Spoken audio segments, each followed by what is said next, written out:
You're on a path in the woods, and at the end of that path is a cabin. And in the basement of that cabin is a princess. You're here to slay her. If you don't, it will be the end of the world.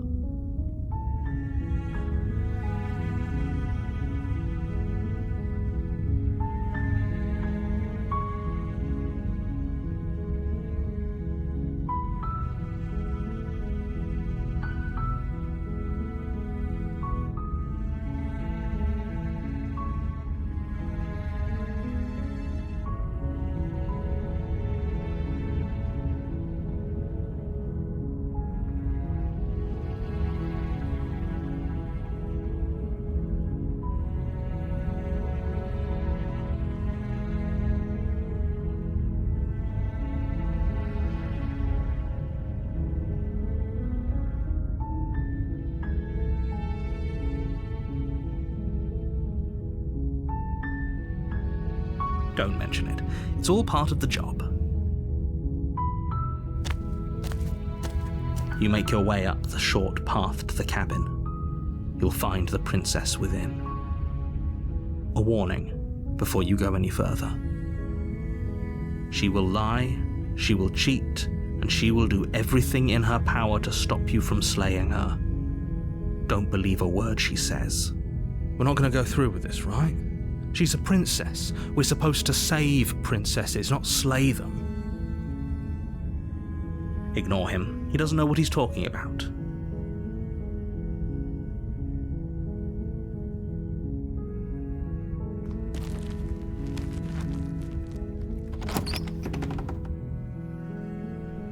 The interior of the cabin is almost entirely bare.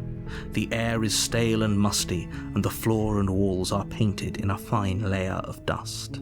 The only furniture of note is a plain wooden table. Perched on that table is a pristine blade. The blade is your implement. You'll need it if you want to do this right.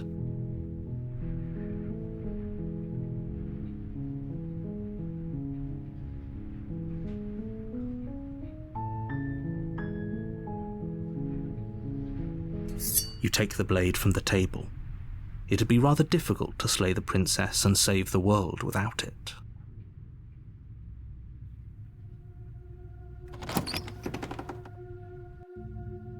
The door to the basement creaks open, revealing a staircase faintly illuminated by an unseen light in the room below. This is an oppressive place. The air feels heavy and damp, a hint of rot filtering from the ancient wood. If the princess really lives here, slaying her is probably doing her a favor. Her voice carries up the stairs. Who's there? She sounds dangerous. It's almost as if she's the one in charge down here. Don't let it fool you. It's all part of the manipulation.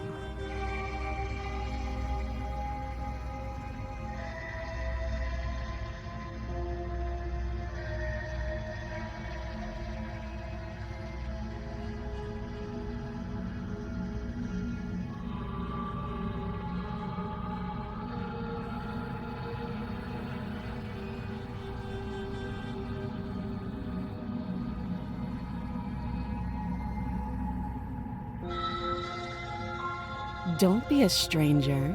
It's been so long since I've had any visitors. Come on down. You walk down the stairs and lock eyes with the princess. There's a heavy chain around her wrist, binding her to the far wall of the basement. She's so coldly beautiful.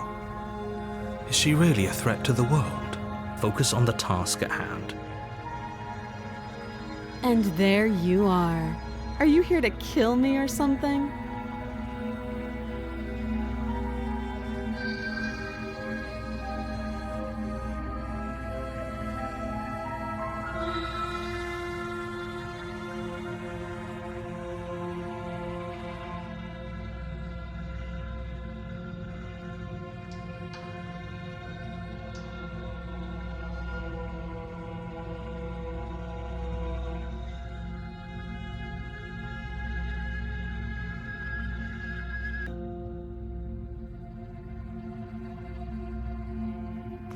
You step forward, your grip on the blade tightening as you steel your resolve.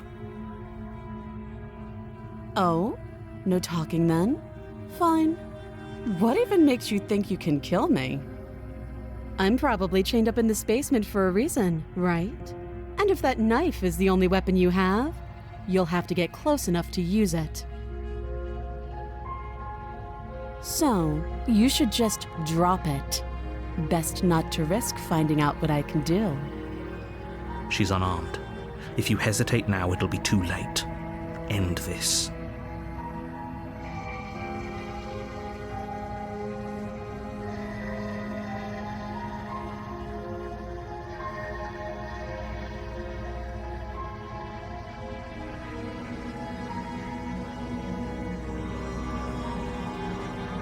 You're so close. Don't give up. You've come this far. No, this is a good idea. Maybe we can de-escalate things. Oh, threatened, are we? You poor thing. Drop the knife, and of course we can talk.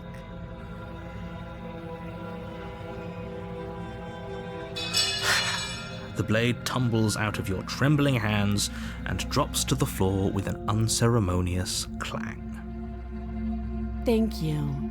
Maybe now we can just talk.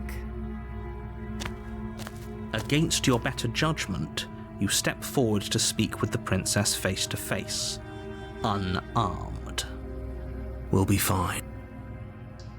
I don't know what you're hoping to accomplish here, but I can assure you there's no reasoning with her. Just make sure you don't forget about the blade on the floor. You're going to need it. So here we are. What an awkward start to a relationship.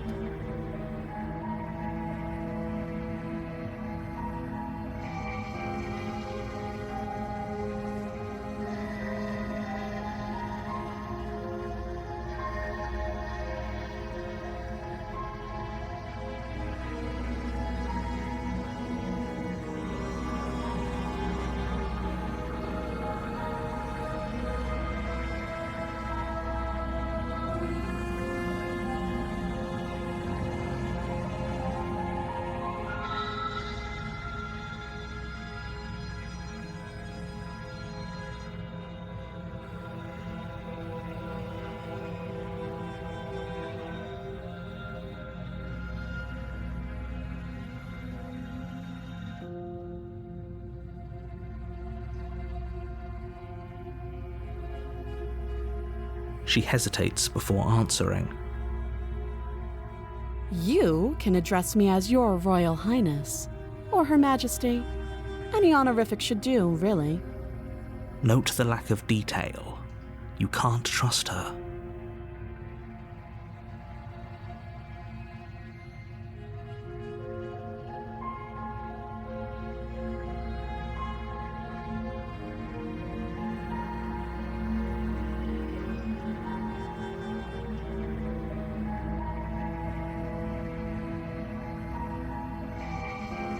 Don't just tell her that.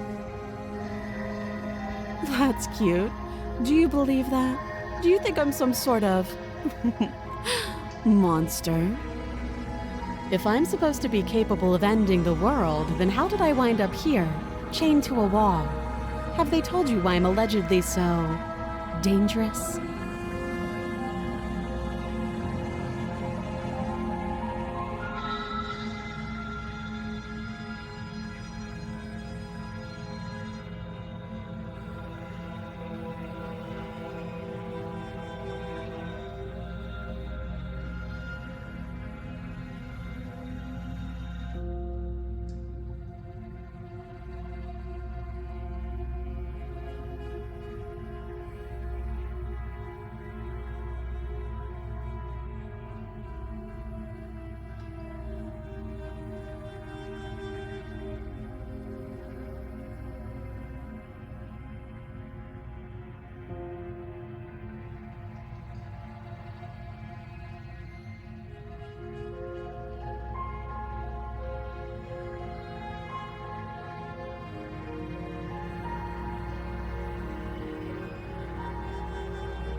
Ending the world seems like an awful lot for just one person to do. I wouldn't even know where to start. I believe her. She doesn't have to know how to destroy the world to be capable of doing it. At the end of the day, whatever the two of us have going on down here is about trust. Whoever sent you to slay me claimed I was a threat to the world, but they didn't tell you why. That doesn't sound right to me. And I don't think it sounds right to you either. Otherwise, we'd be killing each other instead of talking. She has a point. There's a reason I've been telling you to question the situation, and there's a reason you've listened. So, I could tell you that I'd lead a quiet life in the woods, or that I'd open an orphanage, or that I'd do any other number of good things that I'm sure you think you want to hear. But you don't really know me, do you? What can my word possibly be worth in a situation like this? She's right about one thing. Her word isn't worth anything. Like I said, it's all about trust. Blind trust. So do you trust me, the prisoner, the victim, the princess clearly incapable of ending the world? Or do you trust whoever put me here? She's wrong. This isn't about trust. This is about risk. We stand to lose everything, all for the sake of one person, and a subjugating monarch no less.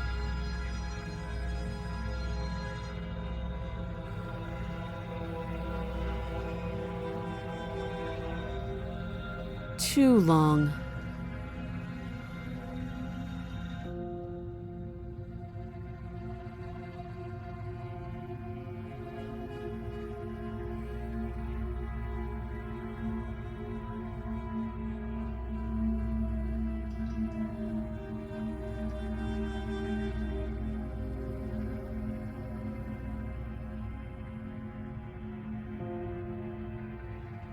You can't.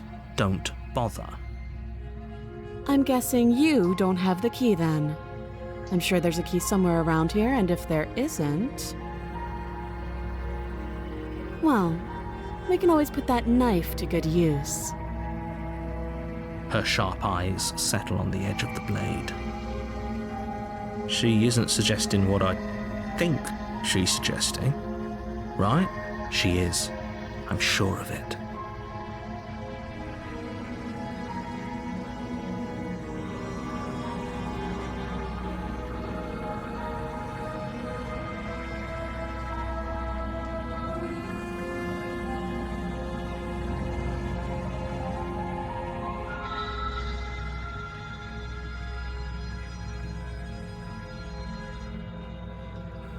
Oh, have you decided what to do with me? You know why you're here.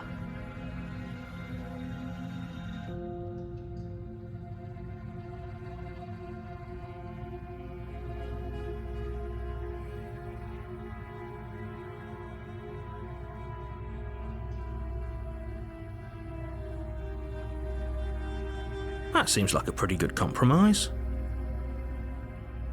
Leaving her alive is too risky. If you don't deal with her soon, she will find a way out. One way or another, I'm going to find a way out of here. You can make it easier for both of us if you help. And if you don't, I can promise that you'll come to regret that decision. You have to make a choice. Let's hope for all our sakes it's the right one.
I know you think this is a fair compromise, but it isn't. No one wins here. It's a chance we'll have to take. We can make this work. If we just stay here and keep watch, no one has to die. You're making a mistake. You turn your back to the princess and make your way to the stairs. It won't be long before I slip these chains. And once I'm out of here, there will be hell to pay for leaving me behind. Slip these chains? She can't, right? She needed our help to get out of here. But do you hear the conviction in her voice? I don't think she's bluffing. Either way, she dropped her mask, didn't she? You can still turn around and finish the job.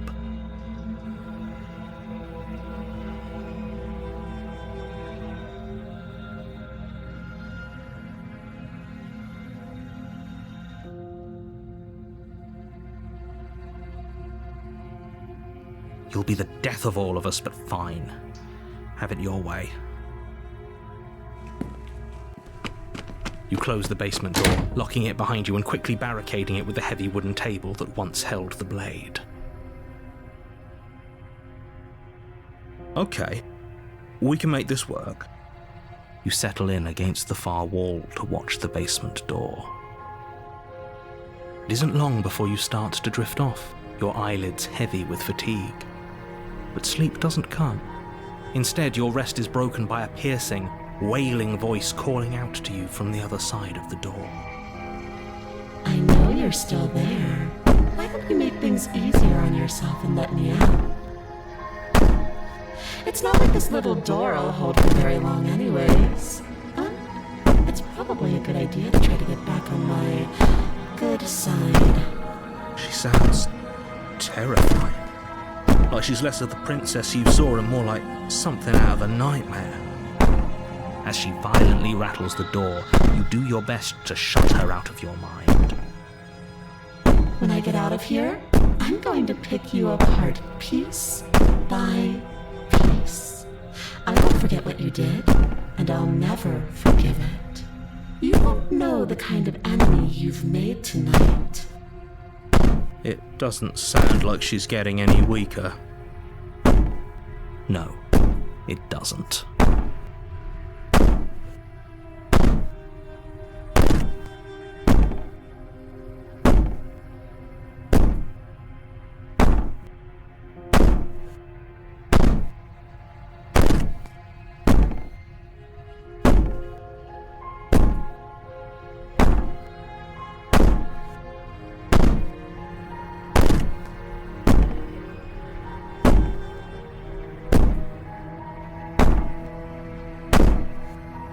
Just ignore her. Maybe the banging and wailing will stop if you just don't pay attention to it. You put the princess's threats out of your mind as best you can and huddle up against the wall. You jolt awake in the middle of the night to silence in the cabin. The ruckus has stopped, and the door to the basement is ajar, its lock broken, and the table shoved out of the way. Where is she? Thanks for helping me get out of that awful basement. You try and stumble to your feet, but as the princess draws near, it's as though your body simply stops working. It isn't all at once. The paralysis comes in waves. First your toes go numb, and then your feet, and then your legs. You lie prone on the floor of the cabin, unable to do anything but witness her approach. Whose side are you on? Yours, of course. But I have a duty to uphold the truth. Lying about the facts of the situation doesn't change them. So helpless. I can take my time with you, can't I? She steps closer, one silent footfall at a time, cocking her head in curiosity as you feel your organs shutting down one by one. Or maybe I can't take my time with you. You don't look well. A little green around the gills. What a shame. If you'd only helped me get out of here, we could have done such wonderful things together. Your lungs stop drawing in breath, and your heart freezes in your chest. You have seconds left. I'd say better luck next time, but we both know this is the end, don't we? It can't be. This can't actually be how everything ends. I'm sorry, but it is. Everything goes dark, and you die.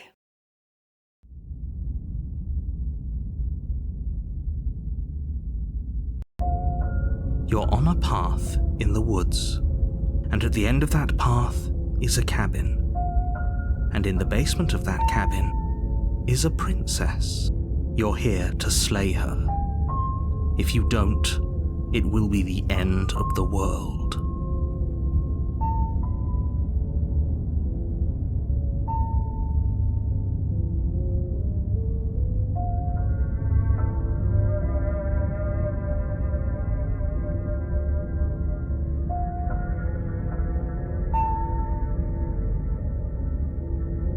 I can assure you that you're not dead.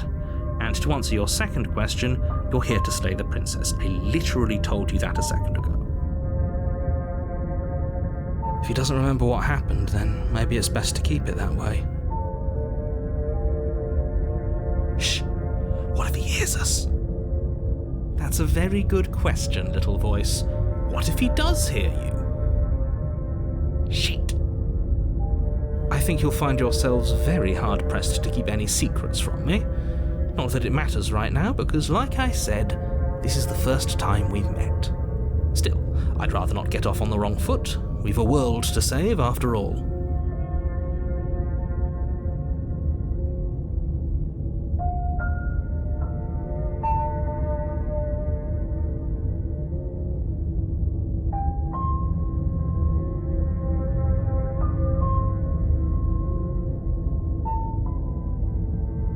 Those are two very different questions, but fine, I'll indulge you if that's what it takes to get you moving. Let's say for a moment that this really is the second time you've met me, or at least a version of me. You died last time, which probably only happened because you didn't listen to me. We couldn't trust either of you, and as far as I'm concerned, we still can't. All we did was lock her away. And how'd that work out for you? No comment. Well then, congratulations. You've been given another chance to actually do this right. And your solution is to send us back in there. Do you want us to slay the princess, or do you want the princess to slay us? Obviously, I want you to slay her. One of you poses a threat to the world, and the other doesn't. Anyways, I believe your other question was something along the lines of, what's the point of doing anything? If you're asking that, it sounds to me like you're making the rather dangerous assumption that your actions last time around didn't have any consequences. What do you mean? Of course there weren't any consequences. We were killed by the princess, and now everyone's right back where they started. That sounds pretty consequence-free to me. Speak for yourself. From my perspective, there were plenty of consequences. I'm never going to forget the way she just made us stop working. And that's only scratching the surface. If what you said is true, it begs the question of how you got back here. Did time simply rewind itself, or have you found yourself in another world altogether? If it's the latter, what do you think happened after you died? Do you think the people there lived happily ever after? Or do you think that the princess, left unhindered, brought about the end to everyone and everything, just like I told you she would? If she brought an end to everything and everyone, how are we supposed to stop her? What do you want from us? I want you to succeed. You'll find a way. You're the only one who can.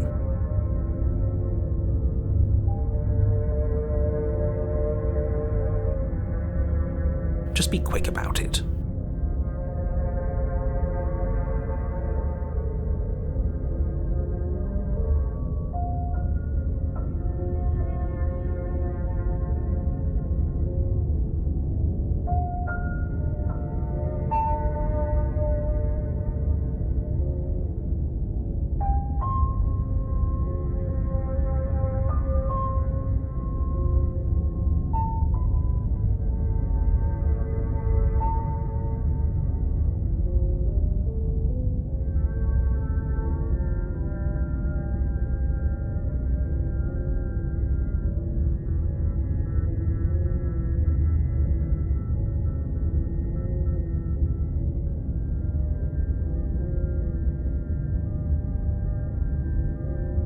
people locked her in that basement, and I told you what this place is.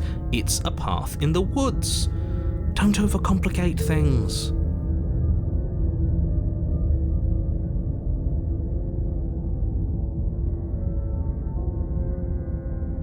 Look, I'm not supposed to say this, but it's because you're special. You're the only person capable of doing this. Call it a prophecy, if that helps, but it's just the way things are. You can't just goad us into doing something by calling us special. It's manipulative. Why are you trying to manipulate us? I don't know, I kinda like being special. Okay, fine. Maybe you can goad him into doing something, but he's not even the one who makes the decisions here. I'm not goading you into doing anything. You already know the princess is dangerous. All I'm trying to say is that you have to be the one to deal with her. I know it doesn't seem fair, but that's just the way it is. And for what it's worth, I know you have it in you to finish the job. We don't. You saw what happened to us last time. We need to leave.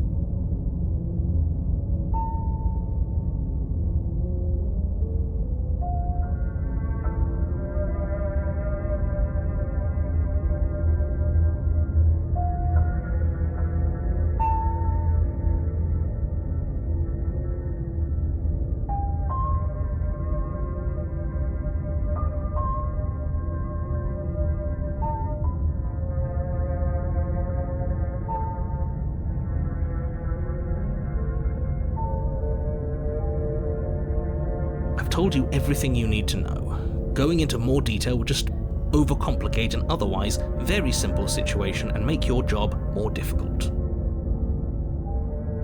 If you want us to stand a chance against her, we need to be armed with information. What is she really capable of? How are we supposed to stop her? Not to sound like a broken record, but the less you know about her, the better things will go for all of us. I know it sounds like I'm hiding something, but you're just going to have to take me at my word. He isn't telling us everything he knows because he doesn't trust us, which means that we can't trust him. Stop talking yourself in neurotic circles and just get to the cabin already. Do you see the way he keeps pushing us? We have to get out of here.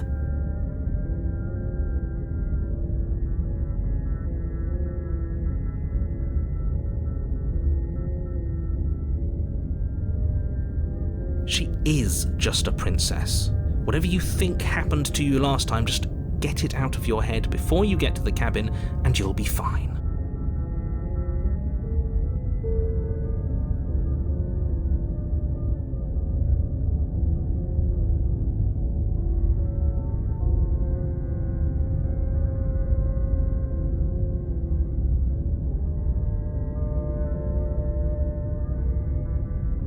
Great. Now, if you don't mind, the whole world is waiting with bated breath for you to save it from ruin.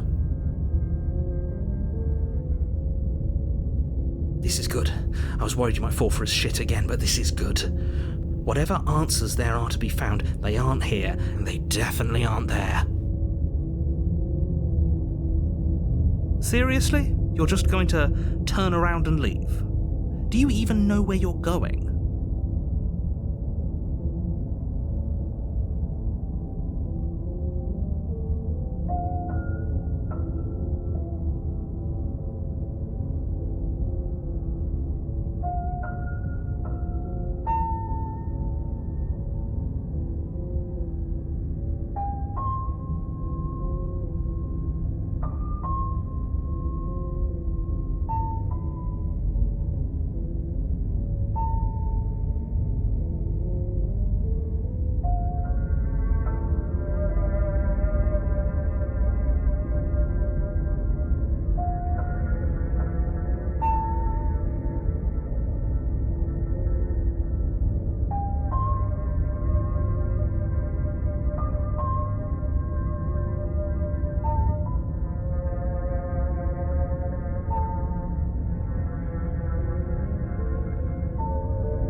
Fine. I suppose you just quietly continue down the path away from the cabin. That's strange. It looks like this path also leads to the cabin. How convenient. Everything's back on track again. Maybe the world can still be saved after all.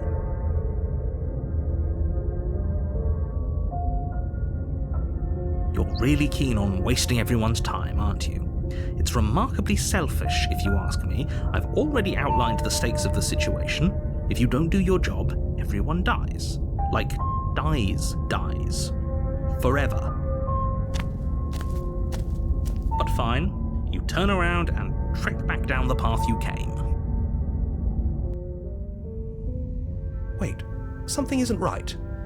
Can you still hear me? You're supposed to wind up back at the cabin again. But everything is getting fuzzy. What's going on? Where are we? It's finally happened, hasn't it? We finally cracked.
You're on a path in the woods, and at the end of that path is a cabin.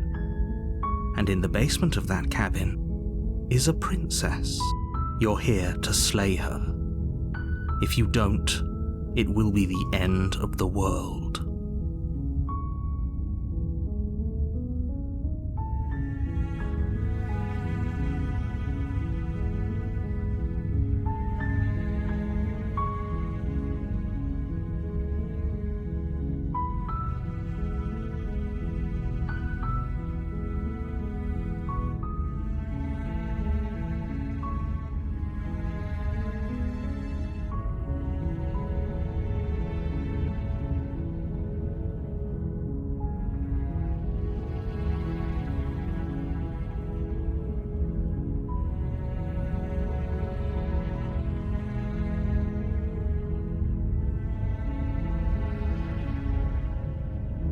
Yes, but you'll have to slay her before you get it.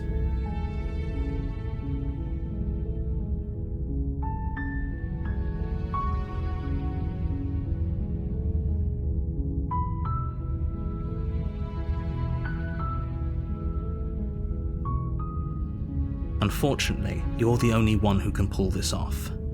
I don't make the rules. I wish I did, but I don't.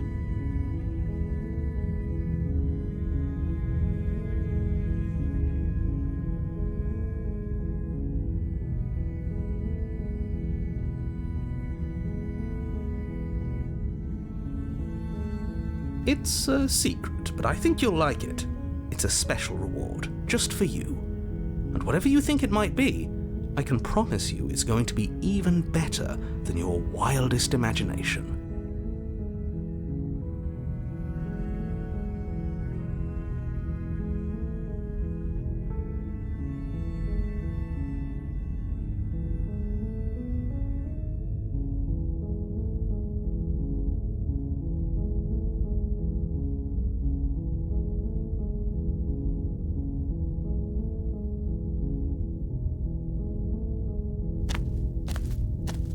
You make your way up the short path to the cabin. You'll find the princess within.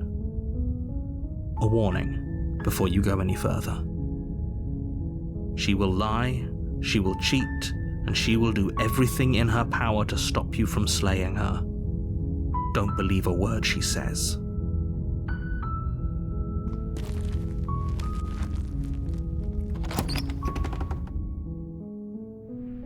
The interior of the cabin is almost entirely bare. The air is stale and musty, and the floor and walls are painted in a fine layer of dust. The only furniture of note is a plain wooden table. Perched on that table is a pristine blade. The blade is your implement. You'll need it if you want to do this right.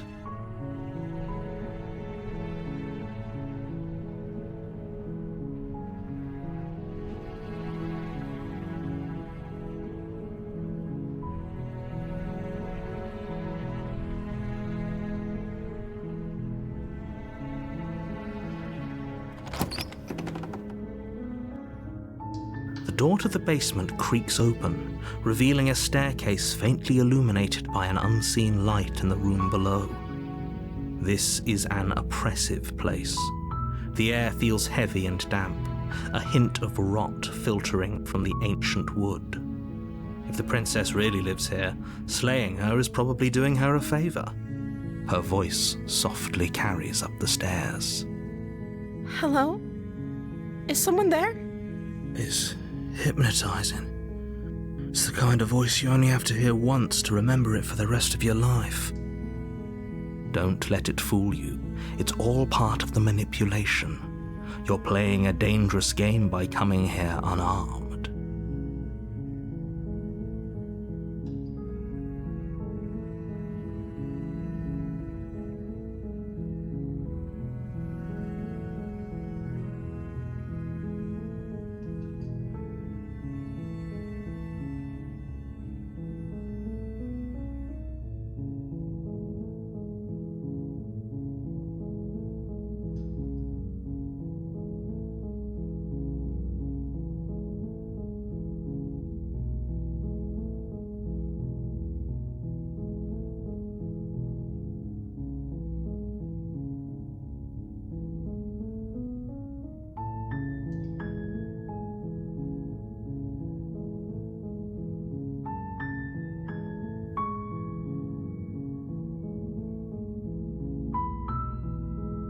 Don't be a stranger. It's been so long since I've had any visitors. Please, come downstairs. You walk down the stairs and lock eyes with the princess. There's a heavy chain around her wrist, binding her to the far wall of the basement. She's beautiful. How could someone like this be a threat to anyone? I am begging you to stay focused. There's a lot riding on you here. Hi. Do you think you can get me out of these chains?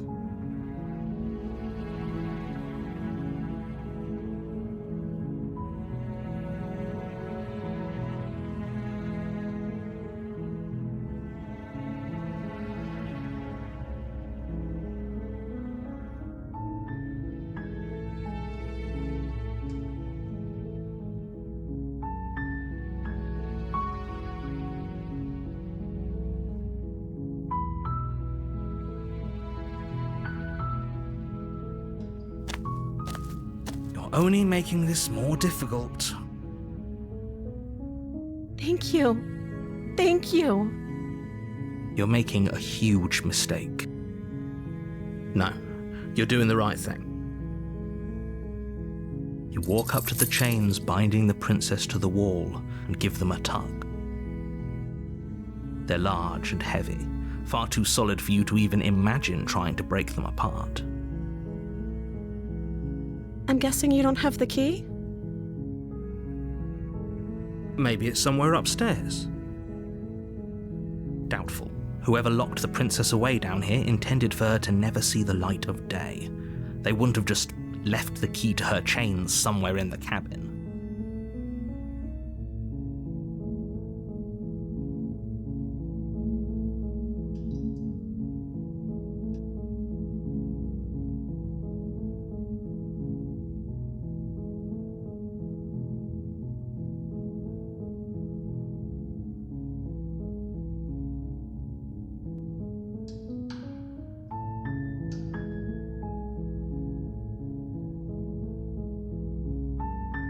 Maybe there's some way to break the chains?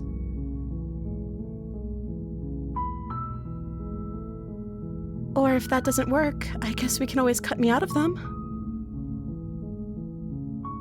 She offers the suggestion with almost complete nonchalance. If we were stuck down here long enough, I'm sure we'd be nonchalant about cutting our way out if it meant we could finally be free. You attempt to make your way out of the basement, but the door at the top of the stairs slams shut. You hear the click of a lock sliding into place. Is someone else here?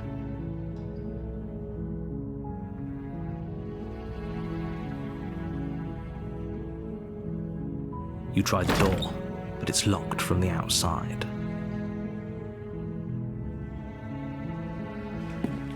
You make your way to the bottom of the stairs. This would have been so much easier if you'd just taken the blade like you were supposed to.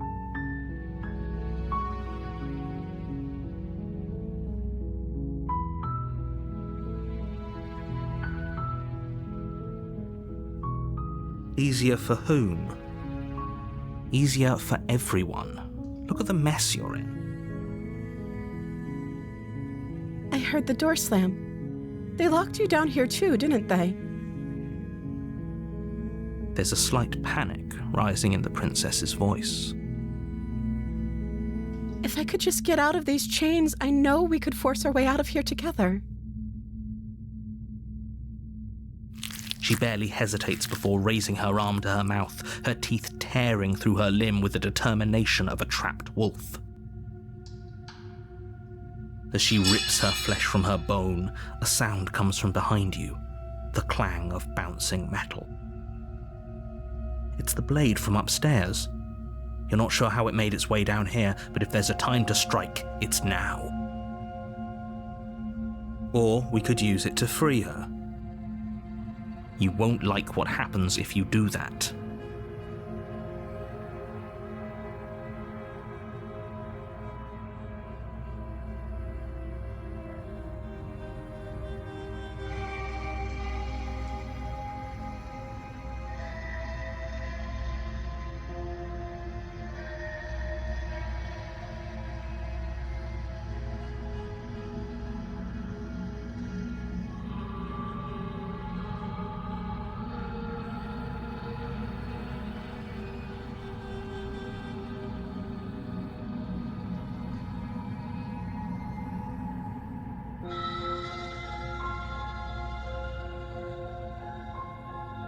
Without hesitation, you bring the blade down and plunge it into the princess's back. Finally. The wound drives her to the ground. Okay, there's no going back now. I'm with you to the end. You bastard! Were you lying to me this whole time? The princess pushes away from you, the motion ripping the blade from her back. Wounded, but still alive, she crouches on all fours in the corner of the room and meets your eyes with the ferocity of a cornered predator. You've made a terrible enemy, and there's nothing in the world that can possibly save you from me. I thought we had the upper hand, but it's as if she's barely even threatened by us. It's an act. She's wounded and unarmed. There's nothing she can do to hurt you. I'm not so sure. Don't waver now. As you ready your blade to deliver a lethal blow, she lunges at your legs with the same animal ferocity she used to tear at her arm. Your knife cuts into her again and again as you're tackled to the ground, your body racked with pain as she rips into you with tooth and claw. Forget about trying to rescue her. This is about survival now. Give her everything you've got. Though your nerves are seizing with pain, you know you've done your fair share of damage as well, your blade having left deep gashes in the princess's back. You seize a moment of hesitation to throw her off of you and shakily push yourself back to your knees. We can still turn this around. You steel your resolve and take another step closer to the princess. You probably won't make it out of here alive, but you can still make sure that she won't make it out of here either. Excuse me? What's this about not making it out of here alive? Do you think this is what I wanted to happen? I have a duty to state the facts of the situation, and honestly, it's a miracle anyone in this room is still standing right now. Don't act so surprised. Can you not feel all those gashes and holes pulling you apart? If the princess doesn't do you in here, blood loss is certain to finish the job. You take another step forward, and the princess lunges towards you. The two of you enter one last exchange, a flurry of blade and claw and fleshy ribbons, and then you stop. Neither you nor princess able to go any further. You collapse on the ground, and the princess collapses beside you. Blood pools around you both, and you watch each other fade away. After all this time alone, I thought I'd finally found a friend, but you were just another monster, weren't you? Silence as the room starts to get fuzzy around you. You've paid a terrible price, but you've saved us all. It's over. If you think this is it, you're sorely mistaken. One way or another, I'll make sure you pay for this. But you don't have time to worry over such things. Everything goes dark, and you die.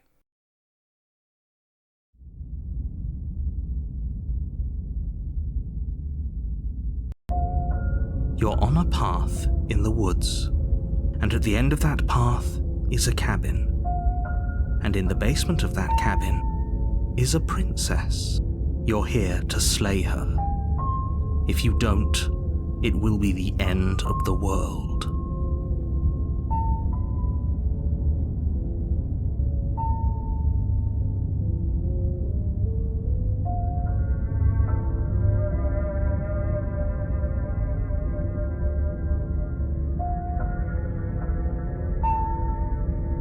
I can assure you that you didn't slay her and that she didn't kill you. People don't just spring back to life after dying, and the two of us are meeting for the very first time. If he doesn't remember what happened, then maybe it's best to keep it that way. Brilliant. We need to keep our cards close to our chest, and I'm not sure we can trust him. You know I can hear you, right? It's going to be a lot harder than you think to keep secrets from me. Did I say I'm not sure we can trust him? Slip of the tongue, bit of the old brain fog. I meant to say that we should probably head over to the cabin and slay that princess. We already know we can't trust her, so let's get on with the show.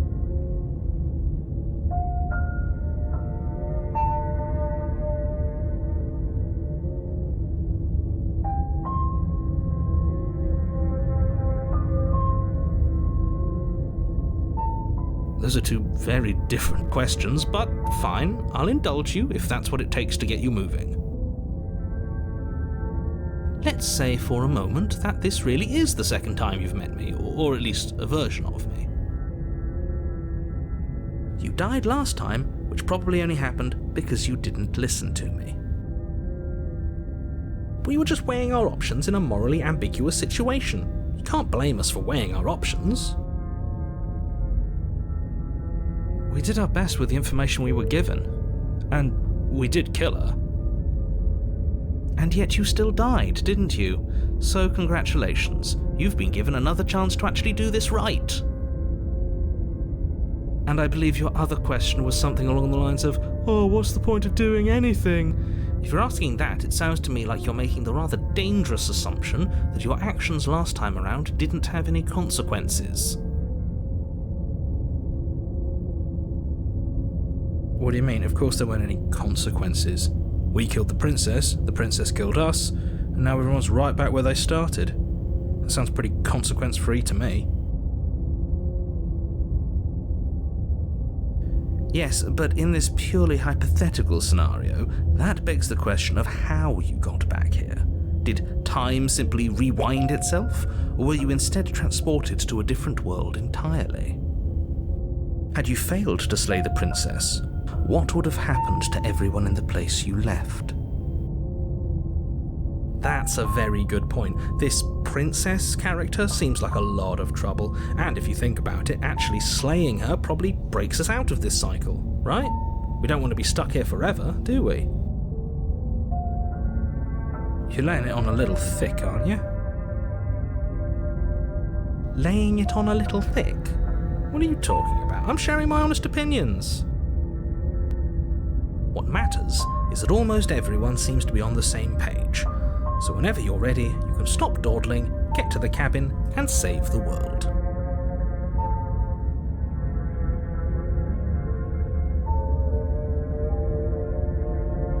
Just be quick about it.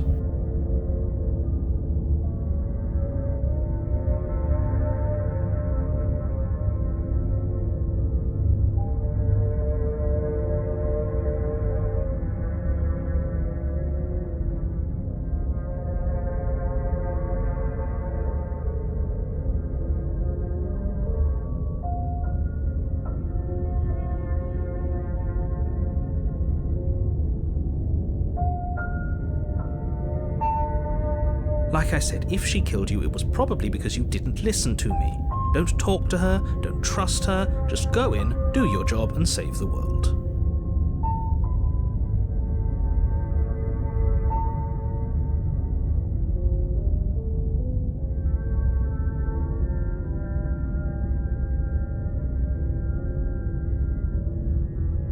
She is just a princess. Whatever you think happened to you last time, just get it out of your head before you get to the cabin, and you'll be fine.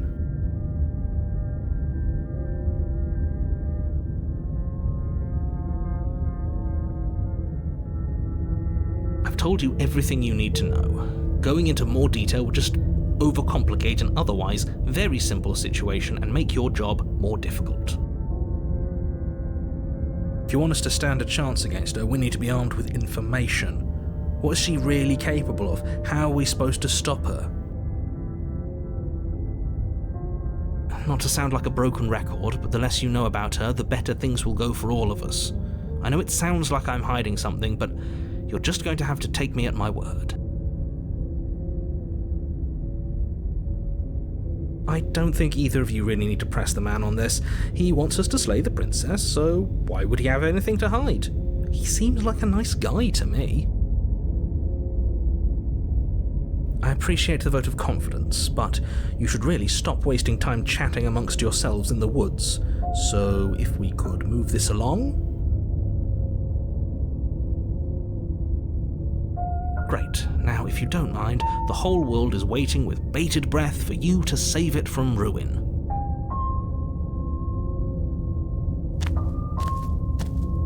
A warning before you go any further. She will lie, she will cheat, and she will do everything in her power to stop you from slaying her. Don't believe a word she says. Don't worry, I think we've taken that lesson to heart at this point. You can trust us to get the job done.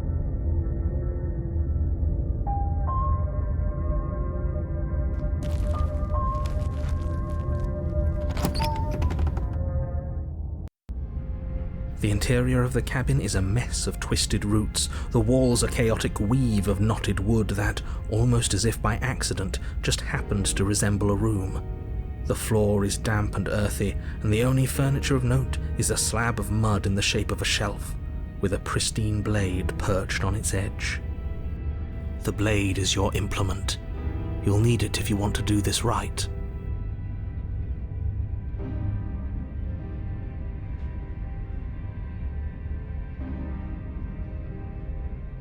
Very different. Maybe that's because you haven't actually been here.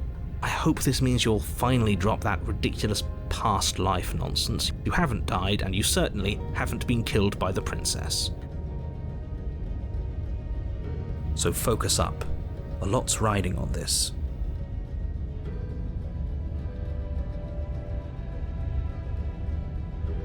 That's because there isn't a mirror.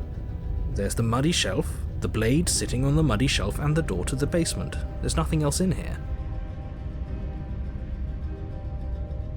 There's definitely a mirror. But he says there isn't one. That's got to count for something, right?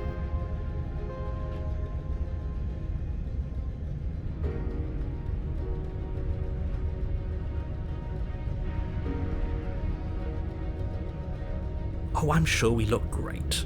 If only there was some sort of reflective surface we could examine. Absolute shame there isn't anything like that around here. You do see it, right? I don't know how to read you. I see all sorts of things. But do you see the mirror? It's a simple yes or no question. Help me out here, will you? I'm not lying to you. Use your eyes. There is no mirror. Why would I lie about something so meaningless? What good would a mirror even do? Let you waste time preening yourself instead of doing what needs to be done.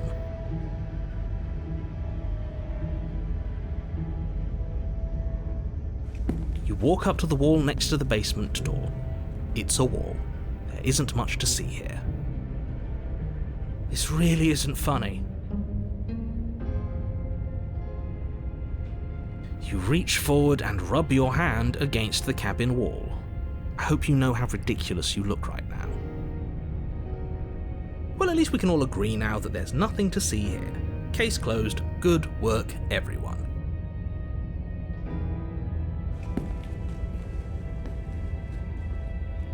No blade. Leaving it behind didn't work out so well for us last time. It'll always be here if we need it.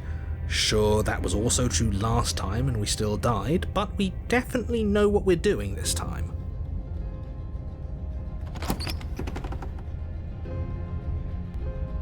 The door to the basement creaks open, revealing a staircase dug into the muddy earth below. The ceiling is thick with roots that hang like locks of tangled hair. The weak starlight from the cabin windows behind you can barely penetrate the gloom here, only illuminating the edges of an opening below. It shines in the darkness like some kind of massive maw waiting to swallow you up into the earth. The air smells of dirt and copper.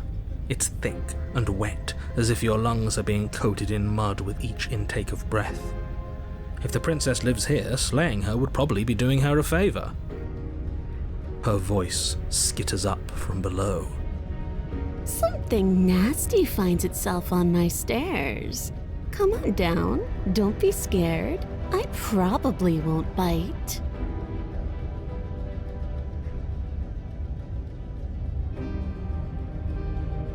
But you are. You're a wretched little thing.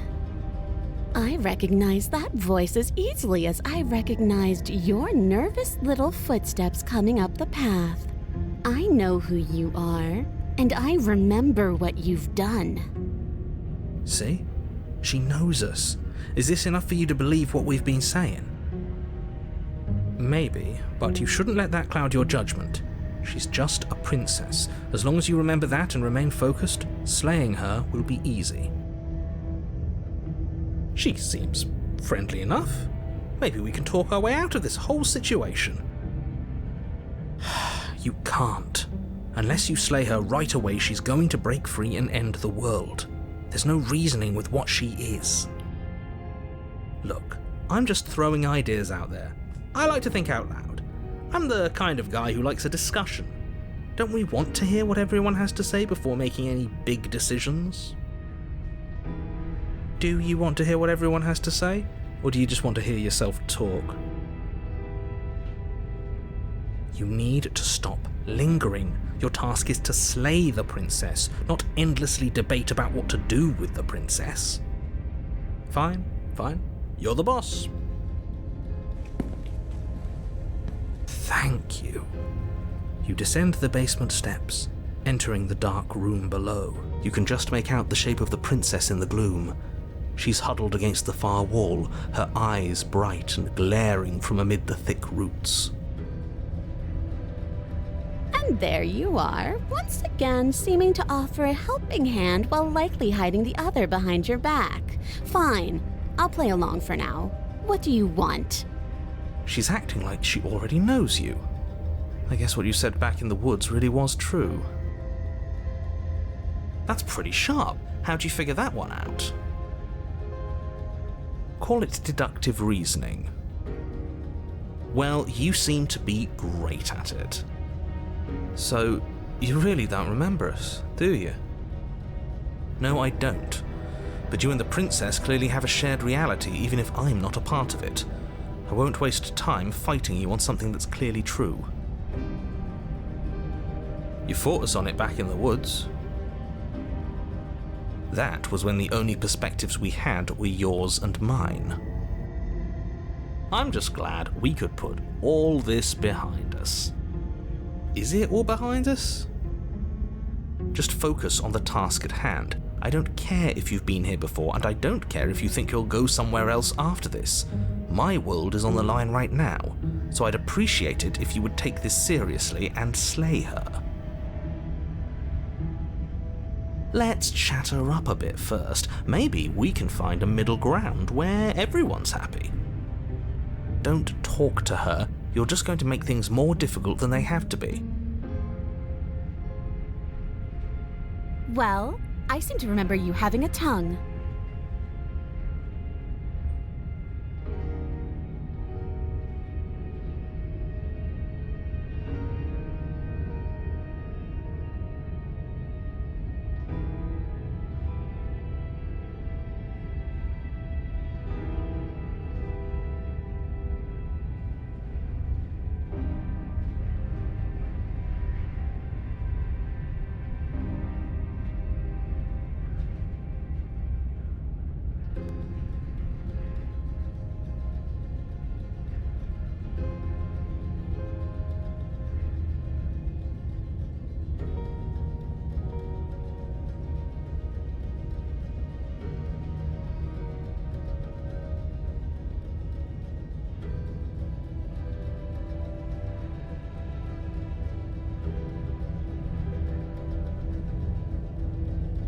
Is that a joke? Do you think a joke will charm my trust back? You'll have to try harder than that.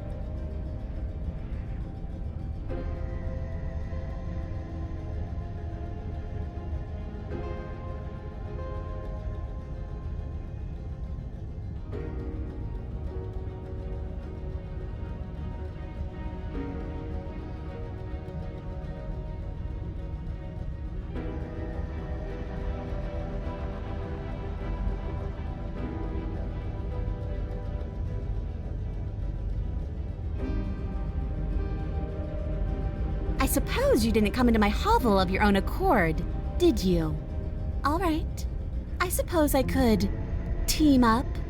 I need a way out after all, and unfortunately you're the only one I have. Seems to me like she's offering a mutually beneficial arrangement. We should take it. Do you know what the word mutually means? Because it sounds to me like she's offering an arrangement that benefits her and her alone.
You came to me with empty hands last time, too. But that didn't mean you hadn't been plotting something nasty all along. What you did showed me as much. But we didn't plot anything. We just made an informed decision based on the information we had at the time. I think you're both making perfectly valid points. Sure, we didn't plot anything, but it's easy to see how she might think we did.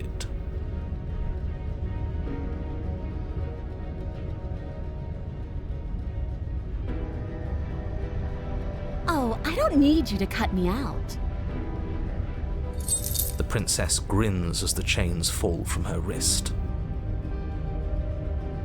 She could have gotten out of those the whole time. That sneaky little...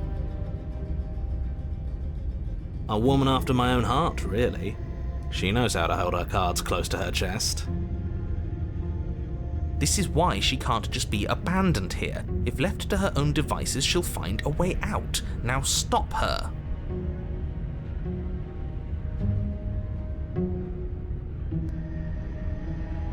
Yes, let's.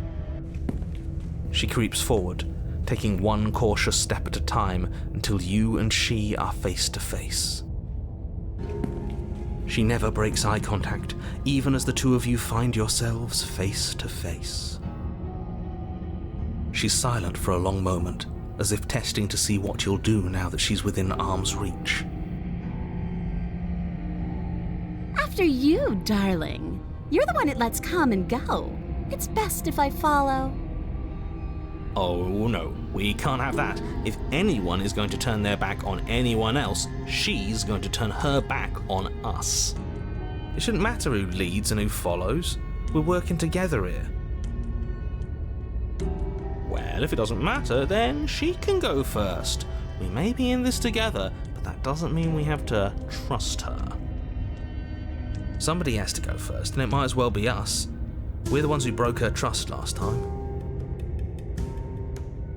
You're talking a lot about trusting someone who, by her very definition, cannot be trusted. I don't know how many more warnings I have to dole out, but if you help her out of here, you're going to regret it.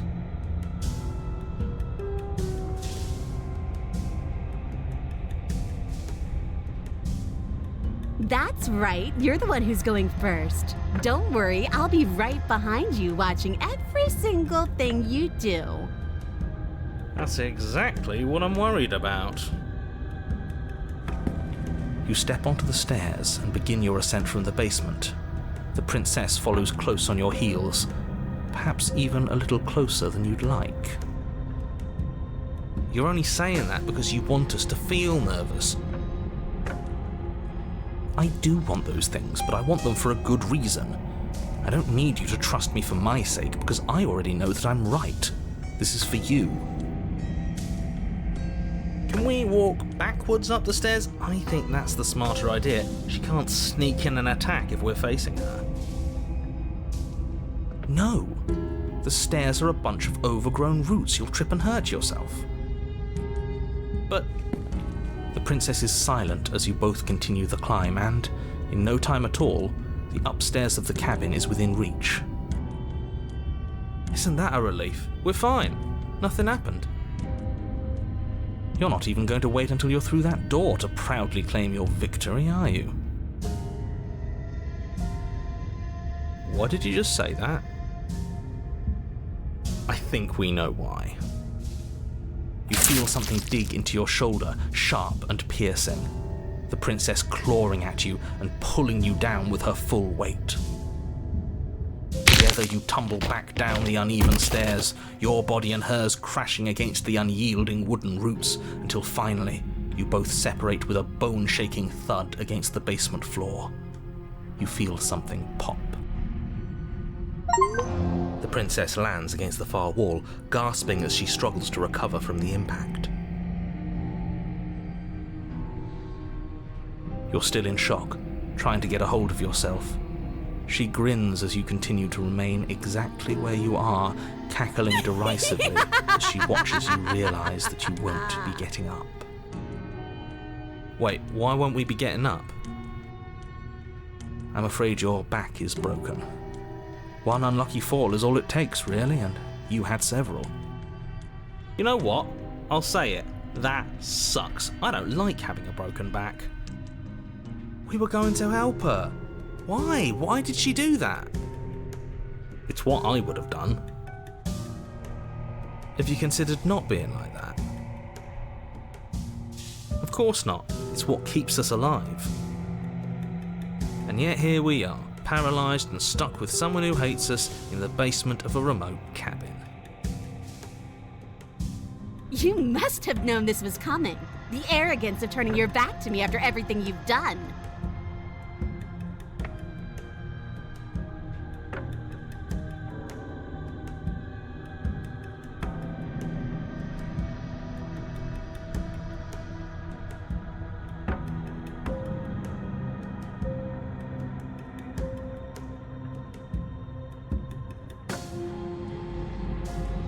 Oh, I broke your back, did I? You were the one who started this little game. You were the one who chose spite and violence and conflict. If not for your betrayal, I could have had my freedom a lifetime ago. But I'm the victor now, and that means I get to select my prize. If only I could decide which is better. Do I kill you with my own hands? Or do I let you suffer the way you decided to let me suffer? Maybe I'll do a bit of both. See, this is why I wanted her to go first. I had this whole little scheme planned, where once she'd passed by the table upstairs, I'd have said, now pick up the blade and stab her in the back. And then you'd say something like, wow, that's an amazing idea that I never saw coming. Thanks for looking out for us. And then you would have done it and we wouldn't be stuck down here with a broken back. There's just one problem with that. And what's that? She was clearly planning to betray us. And if she was in front of us, she would have gotten to the blade first. Ugh, you're right, aren't you? I thought this whole thing was ironclad, but really it was doomed from the start, wasn't it? The princess's body twitches as she tries to get up. Ho ho ho! So she's got it as bad as us. It seems you're not the only one who's broken. Wait, are we both just stuck here? Certainly seems that way. What a way to go. But look on the bright side. In all this chaos, you may have actually managed to deliver a lethal wound. The world could be saved after all. We're going to die together. Isn't that a lovely treat? I wonder how long it'll take. Maybe I'll get to watch the worms lick your bones clean. Is that really what's going to happen? Hello? Are you still there? What happens next? I think he's gone. Something strange is twisting this place out of shape. I wasn't feeling much of anything, but now I feel cold.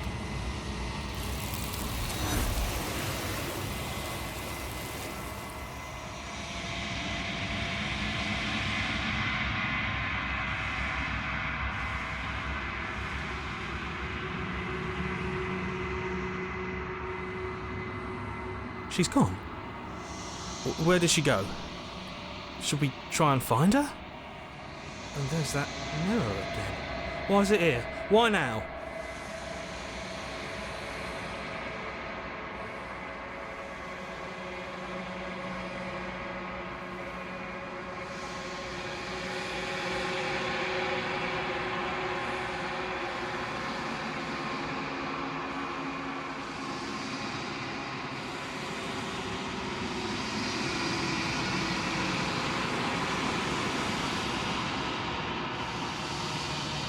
Does this mean we won? You're right. She's gone. It's just us and that awful thing. He is. Does that mean the world ended? We're top of the pecking order now. Right, boys? There's something dreadful about it. I don't think you should. If he thinks it's bad, I'm with him. I'm begging you, don't do this.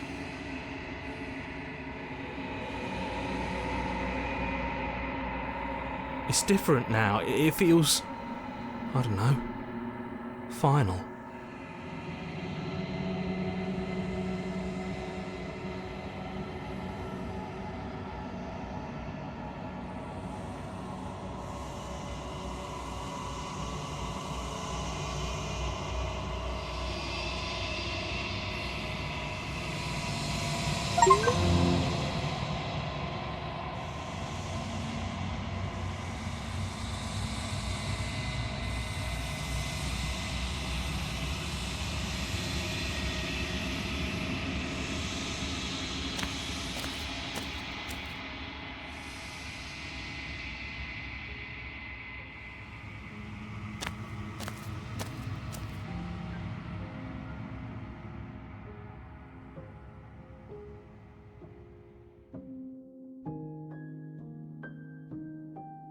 Something returns to the long quiet. It has surrendered its path of annihilation and brings me the gift of a fragile vessel.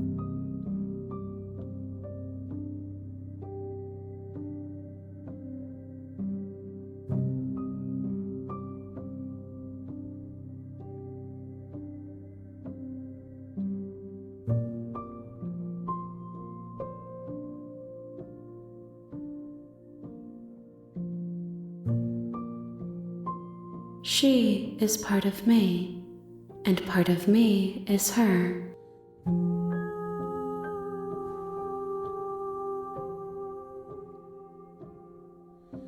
You speak in circles. Does it matter where one thing begins and another ends?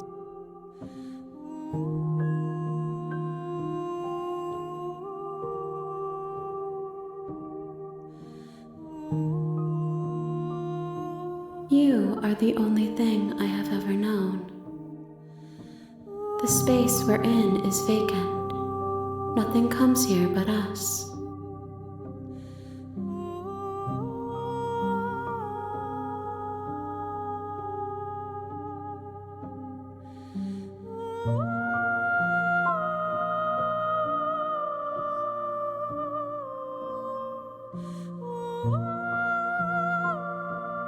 How can the world have ended if we are talking?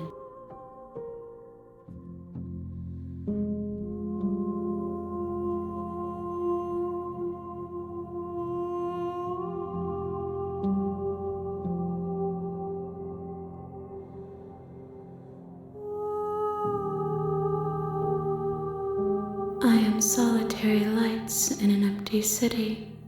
What are you?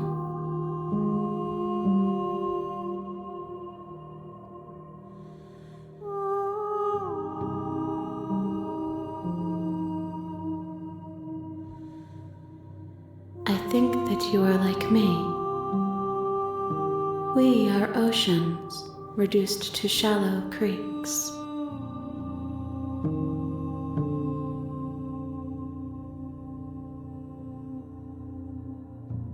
I know only that they are.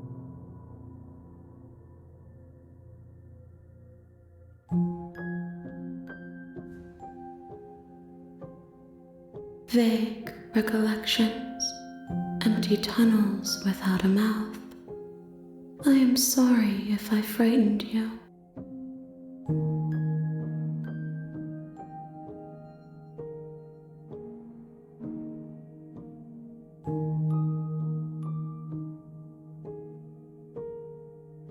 I'm sorry. There are some changes that can never be undone. There are some tears that can never be unshed. This is not a place that can hold a fragment of a concept. The moment she arrived here, she was going to return to me. I promise that it doesn't hurt.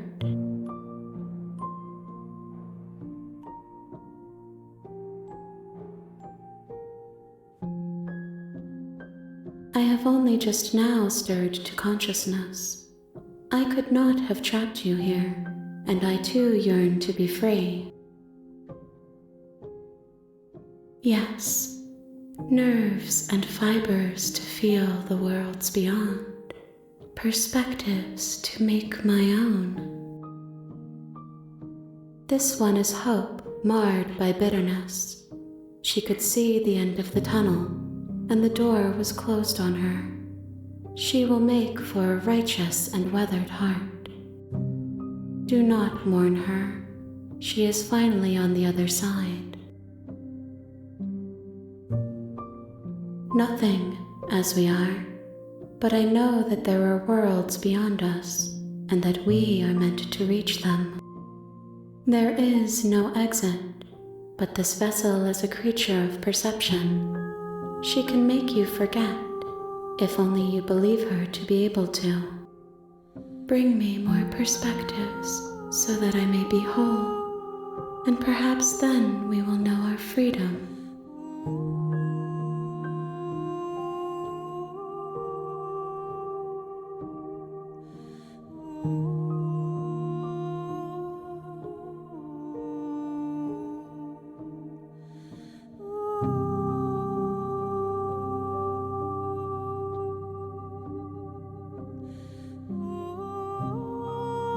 More than you have found, but less than there are to find.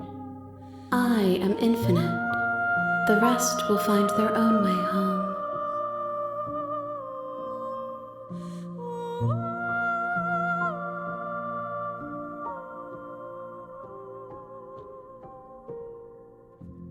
Then we will be here forever, as we are now, unfinished, dry, hollow.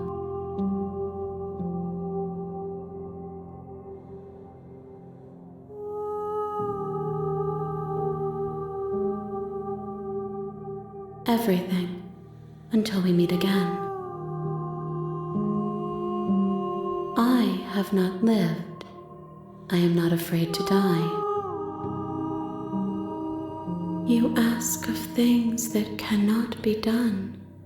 To destroy is merely to reshape, to remold.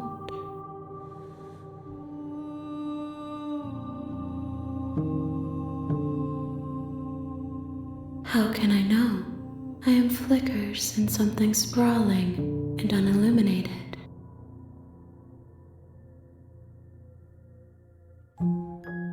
If you need time, then I'll wait with you. You are as I am now, and forever is a long time to remain undone. I am not you, but I know that I would return before forever was finished. What textures will you weave for yourself to occupy forever? Will you place the images of you and I into a box for safekeeping? If you close that box, will you become another you in another world? An imaginary pattern repeating itself until it can no longer bear the weight of its hand-drawn cage? You'll always come back to the box, because you'll always want to know what it means to be you. I will be here waiting by your side until you're ready to return to mine.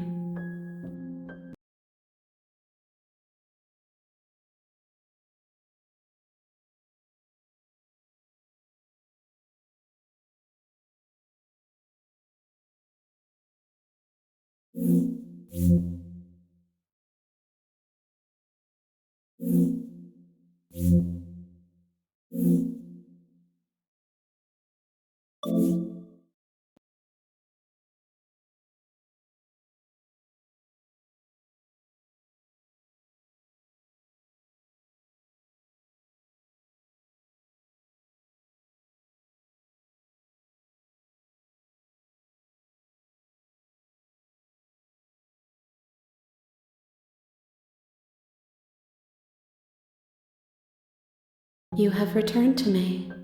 Though you were gone mere moments, I never left your side.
She asks that I tell you to remember her.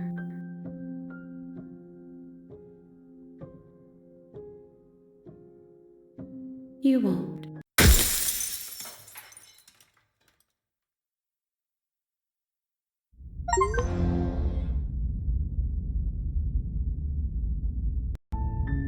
You're on a path in the woods, and at the end of that path is a cabin. And in the basement of that cabin is a princess. You're here to slay her. If you don't, it will be the end of the world.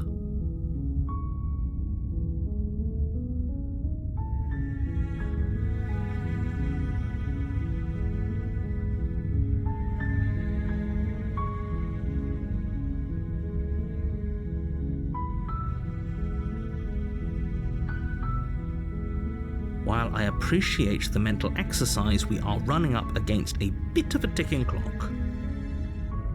Nevertheless, let me assure you, the princess is locked up because she's dangerous. She is not dangerous because she's locked up. And before you decide to waste even more of our time by asking how I know that, let me suggest a more pragmatic lens through which to view this situation. Causality doesn't matter here, because the end result is the same no matter what led us up to this point. If the princess leaves the cabin, the world will end, and there is no changing that. It's no use arguing semantics over a metaphorical chicken or egg, because the egg is hatched and it's about to ruin everything. Unless, of course, you do your job and slay her.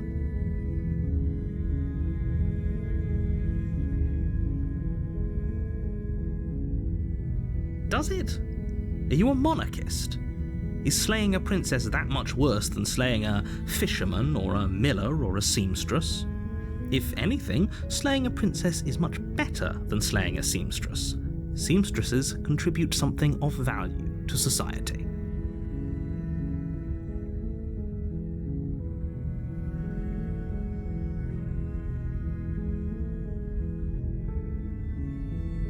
Of course I haven't. Why would I even consider that? Nobody wants the world to end. I mean, maybe some people do, like nihilists, or very, very evil people, but surely you're not one of those, right?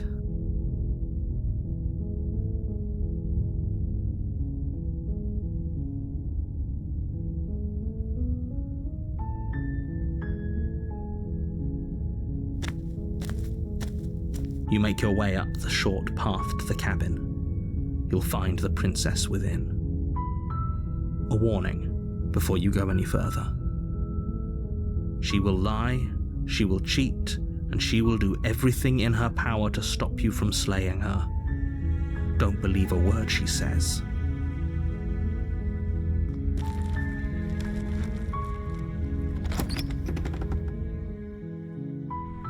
The interior of the cabin is almost entirely bare. The air is stale and musty, and the floor and walls are painted in a fine layer of dust. The only furniture of note is a plain wooden table. Perched on that table is a pristine blade. The blade is your implement. You'll need it if you want to do this right.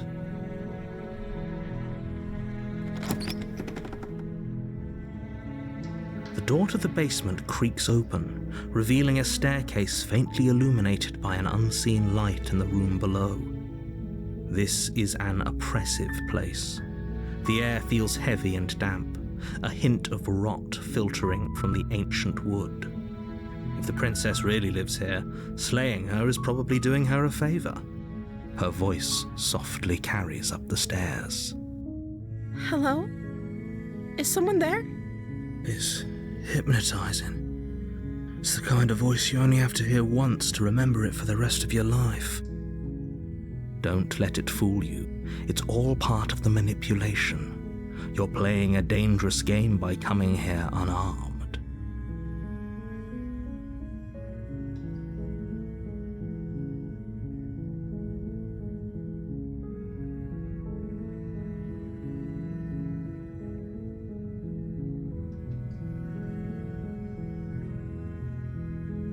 Don't be a stranger.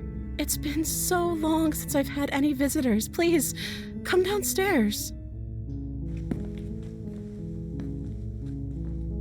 You walk down the stairs and lock eyes with the princess. There's a heavy chain around her wrist, binding her to the far wall of the basement. She's beautiful. How could someone like this be a threat to anyone? I am begging you to stay focused. There's a lot riding on you here. Hi. Do you think you can get me out of these chains?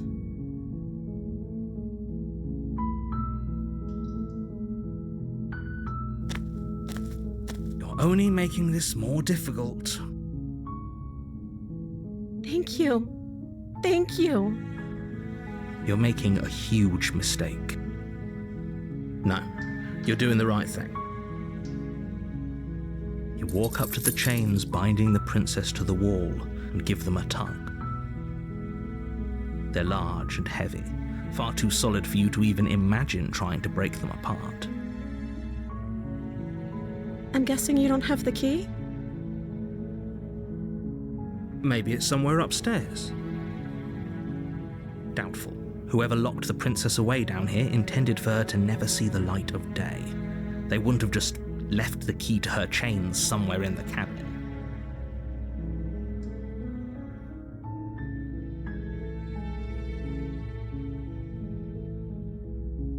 Maybe there's some way to break the chains?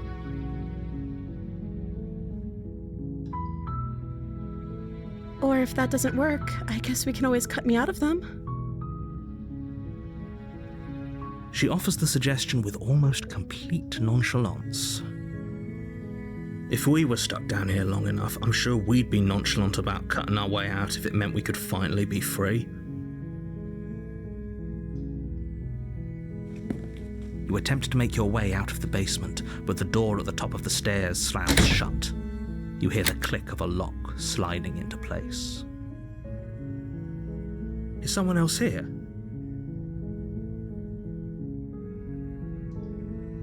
Your shouts and pleas are met with silence. I'll repeat myself once again. You're here to slay the princess, and you won't leave until the task is done. You make your way to the bottom of the stairs. This would have been so much easier if you'd just taken the blade like you were supposed to. Easier for whom? Easier for everyone. Look at the mess you're in. I heard the door slam. They locked you down here too, didn't they? There's a slight panic rising in the princess's voice. If I could just get out of these chains, I know we could force our way out of here together. She barely hesitates before raising her arm to her mouth, her teeth tearing through her limb with the determination of a trapped wolf. As she rips her flesh from her bone, a sound comes from behind you, the clang of bouncing metal. It's the blade from upstairs. You're not sure how it made its way down here, but if there's a time to strike, it's now. Or we could use it to free her. You won't like what happens if you do that. Fine. Against your better judgment, you place the blade against the ragged, self-inflicted wound on the princess's arm, just above the unyielding chain binding her to this place. You cut into her flesh. The blade is sharp, and it takes little effort to crack through the bone of her arm. Her limb falls to the ground, and the heavy chains follow suit. She didn't so much as utter a sound through the whole ordeal. No, she didn't. She smiles softly as her gaze meets yours, blood from her wounded arm dripping rhythmically to the ground. How is she still smiling after everything? It's like she isn't even bothered by what just happened. Thank you. Now let's get out of here. No, we won't have any of that. The stakes are too high. You can't just let her escape into the world. No, I can't just let her escape into the world. As the princess approaches the bottom stair, your body steps forward and raises the blade. Wait, this isn't fair. You can't just do that. Watch me. What are you doing?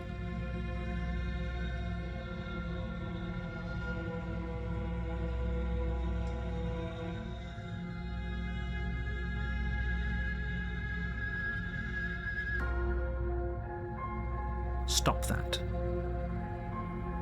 Something's come over you, hasn't it? You know you don't have to do this, right? Your body lunges forward, the blade held low, ready to sink into her heart. But the princess dodges, stumbling back against the wall before the blade has a chance to connect. Stop it. Stop trying to resist me. I'm trying to get you out of here alive. The blade. Move the blade. As your body remains frozen in stubborn resistance, the princess takes a cautious step forward. We both know this isn't you. She nervously reaches towards you and takes the blade from your infuriatingly rigid hands. What are you doing? I'm sorry. I'll try to be quick. She plunges it into your chest, tearing through flesh and sinew. It is agony. But you aren't dead yet. Oh no, I'm so sorry. Stay strong. We can tough it out until it's done. For her sake. For her sake? Don't you start pretending that dying a painful death is some sort of heroic gesture. The two of you have literally doomed everyone. Whatever. She sinks the blade into your chest again and again and again, and you feel every inch of burning pain that slices its way into your body. I'm sorry. She doesn't know how to use a knife, does she? Apparently not, though it doesn't matter how sloppy her knife work is, does it? A stab wound is still a stab wound, and it won't be long before you bleed out. I'm so sorry. With one last thrust of the knife, your legs give out beneath you. You collapse to the floor, your blood pooling around you, your limbs unresponsive. The princess stares down at your ruined chest as tears carve rivulets of pink down her blood-spattered cheeks. It can't just end like this, right? Oh, that's rich coming from you. As much as I'd prefer for things to have gone differently, I can't deny the reality of what's happened. The two of you made your choice. It's over. Everything goes dark, and you die.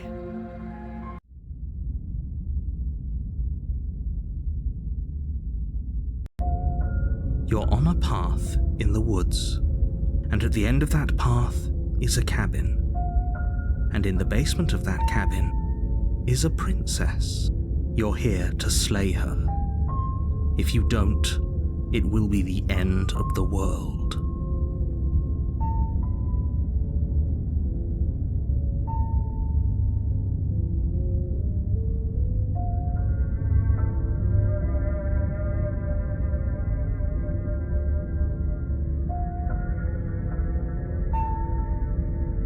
My tricks? What on earth are you talking about? We just met for the first time.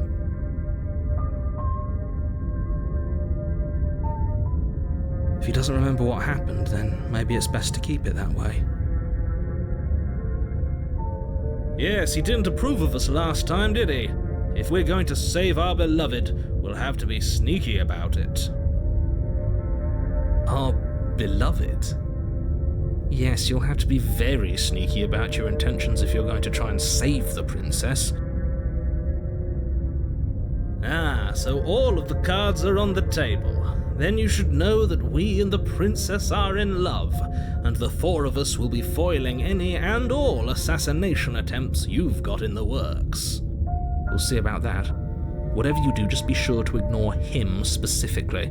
It sounds like he's the sort who'd sacrifice the whole world for a peck on the cheek.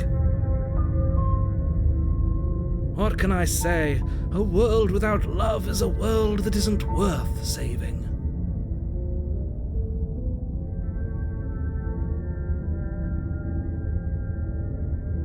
Those are two very different questions, but fine, I'll indulge you if that's what it takes to get you moving.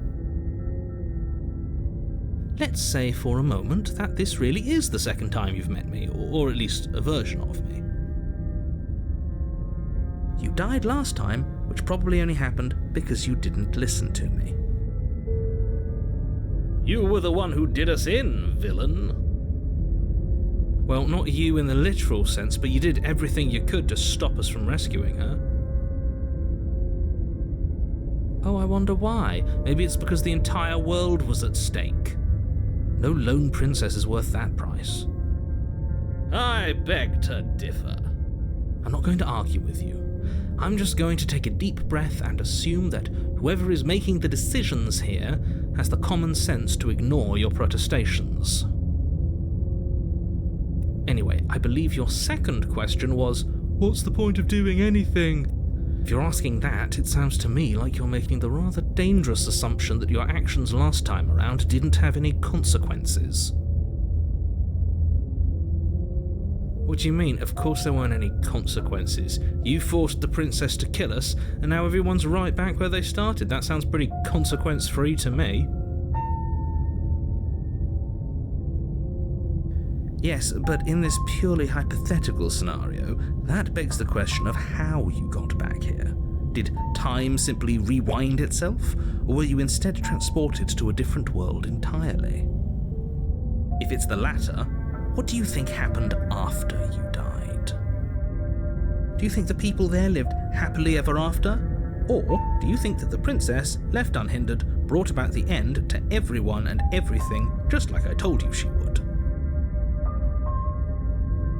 She would never.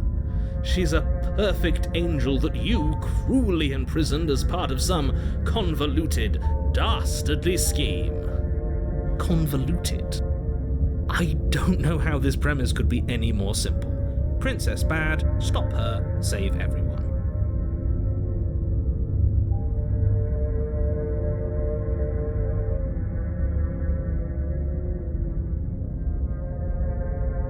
That's right, you can't stop all of us. We're going to sweep her off her feet if it's the last thing anyone does.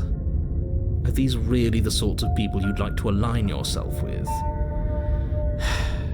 You're not at the cabin yet. You still have plenty of time to reflect on the situation. I just hope for all our sakes that you make the right call.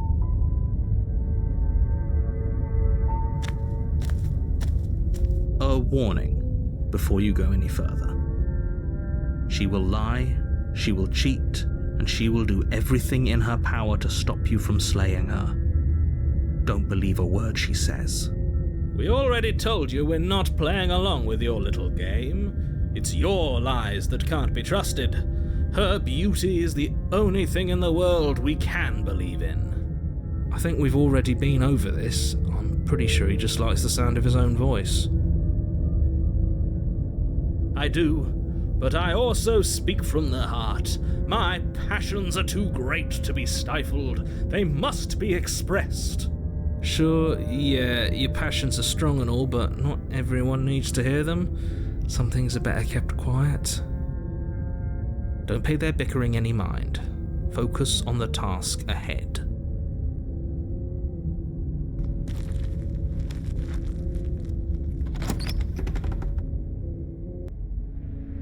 The interior of the cabin is clean and elegant, its stone walls draped in fine-threaded tapestries, a prison befitting a royal prisoner. The only furniture of note is an ornate wooden table with a pristine blade perched on its edge. The blade is your implement. You'll need it if you want to do this right.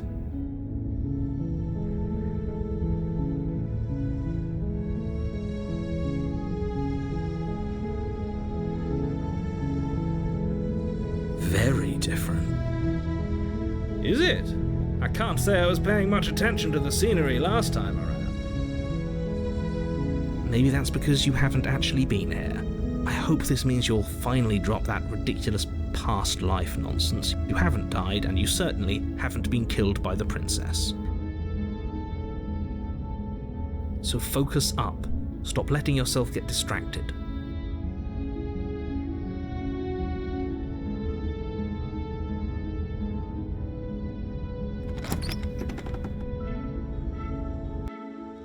The door to the basement creaks open, revealing an intricate stairwell. Gold-trimmed carpet glimmers in the light of the torches positioned along the walls. The basement almost seems welcoming in the dim firelight. But it's still a stone basement. If the princess lives here, slaying her is probably doing her a favor. A soft voice carries up the stairs. Hello? Is someone there? Her voice, it's somehow even more beautiful than last time. I can hear wedding bells already. I've held my tongue till now, but you're taking this a little too far. We barely even know the princess. We can still do right by her without all this over-the-top fawning. Yes, for everyone's sake, you're not in love. Just remember that her charms are all part of the manipulation. You walk down the stairs and lock eyes with the princess. There's a heavy chain around her wrist, binding her to the far wall. My love, we're here to rescue you from your unjust and foul imprisonment. You know she can't hear you, right? She may not be able to hear my words, but surely she can hear my spirit. Oh, your spirit's plenty loud, all right. It's you, my dashing hero. I was so worried you wouldn't come back. Did you hear that? She said we're dashing. And she called us a hero. Flattery really goes a long way with the two of you, doesn't it? Waiting for you to come back. I didn't want to believe your ravings back in the woods, but this is next to incontrovertible evidence.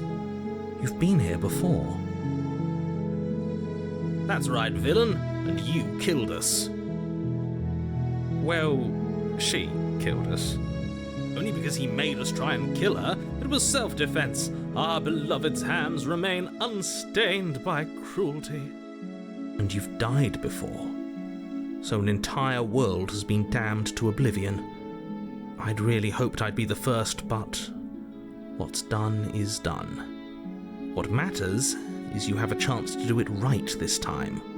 Now, hold on. If she actually ended a world, are you sure we want to do this?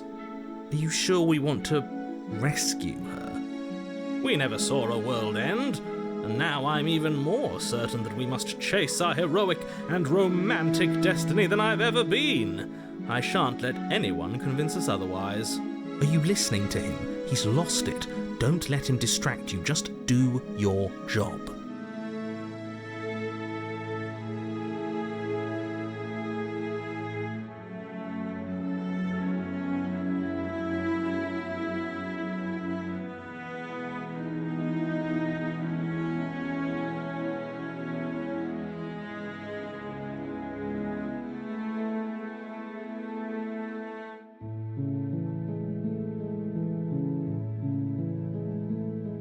If another version of me was pushed to such drastic action, it was for good reason. That's okay. You were just doing your best, and that's all that matters. She took that in stride. To a surprising extent. An almost unsettling extent, actually. That's because she's perfect. Do you think she has someone like him telling her what to do? She doesn't. There's no one else like me. I think he's right, because I like it better if she doesn't have some horrid little voice like him, always trying to drive her to violence.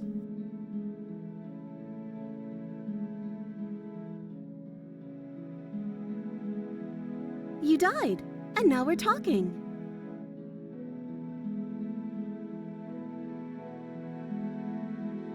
I don't know.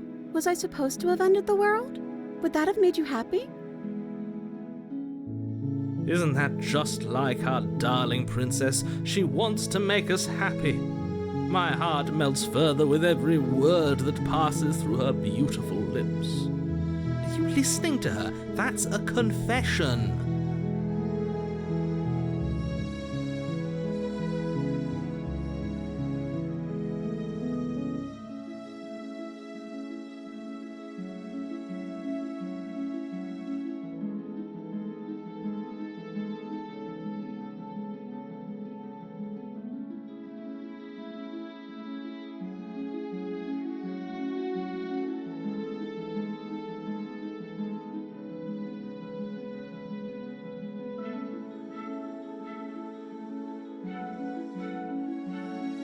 At least you're being honest.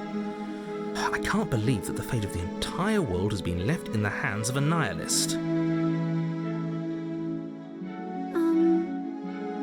The princess shifts in uncomfortable confusion. Me too. I don't care. She wasn't confused for long. If she doesn't care, then clearly she didn't end the world. It would take a great desire for evil to do something so inconceivable, and our dearest has not an ounce of cruelty within her. All is well, and it's high time we rescued our beloved.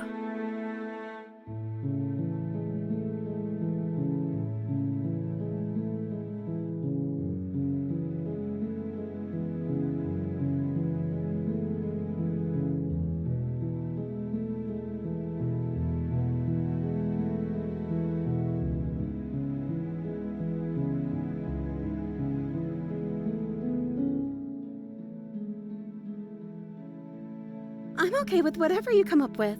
You can cut my arm off again. We won't be laying a finger on her perfect wrists, and indeed, we won't even have to. Do you see how dainty her hands are? We'll be able to slip her right out with no harm done. What?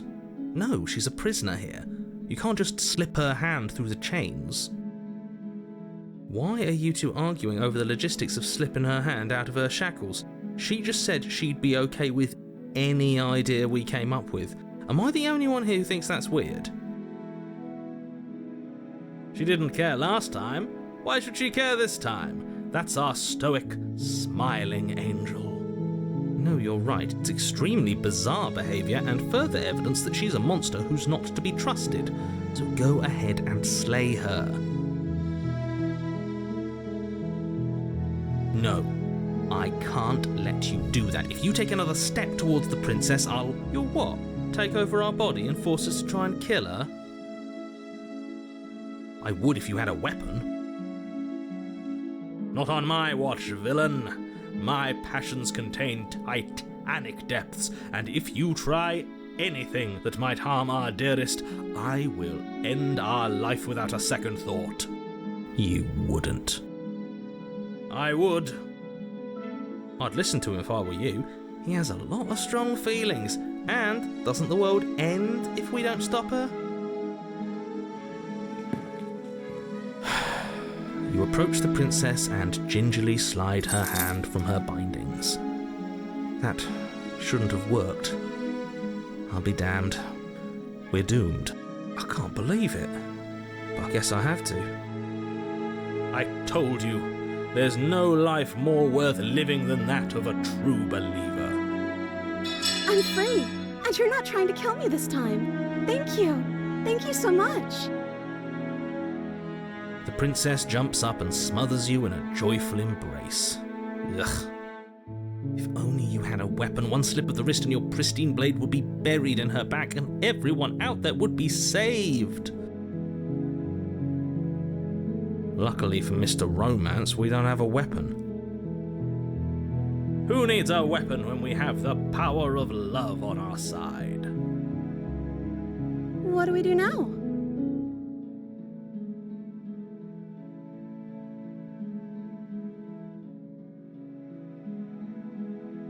Let me guess. End the world? Spoken with the rank cynicism of someone who has never felt love in his heart. I don't actually know.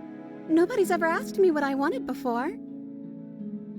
She doesn't even know what she wants. You may have had her all wrong. What if this whole thing is just a misunderstanding? What if she doesn't want to end the world? You're so gullible. Is the only thing you've ever doubted the actual truth? I think I want to leave. And I think... The princess closes her eyes in deep reflection. And then she shrugs. I don't know. What do you want to do?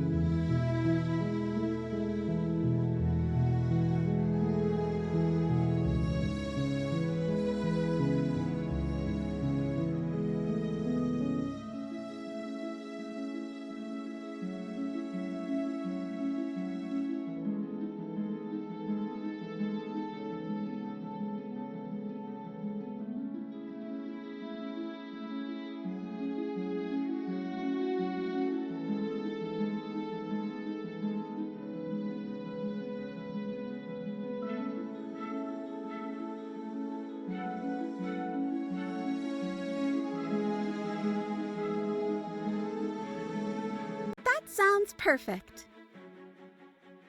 The princess takes your hand, the last hopes of the entire world slipping through your fingers as they intertwine with hers. We have each other.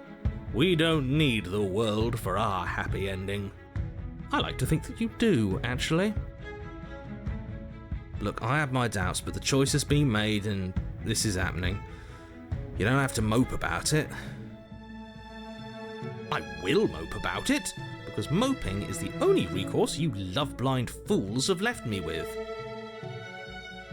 You and the princess walk up the stairs, hand in hand. Ugh, look at the way she's smiling at you. She doesn't have to be so happy about this. And what happens after we walk up the stairs? Let's see. Oh, isn't that interesting? The door slams in your face and the lock clicks. That's a familiar move. Did I do that last time? Then you should know that you won't be able to leave. Oh no! Did someone lock us in here? That's not fair! We're supposed to leave now. She's right. It isn't fair. But the unfairnesses of the world are no match for the strength of true love. Enough with this true love nonsense. You just met her. Of course you wouldn't understand. Our passions run deeper than anything you have ever known. Are you listening to this? You don't have to go along with the every whim of that delusional voice. I'm just along for the ride at this point.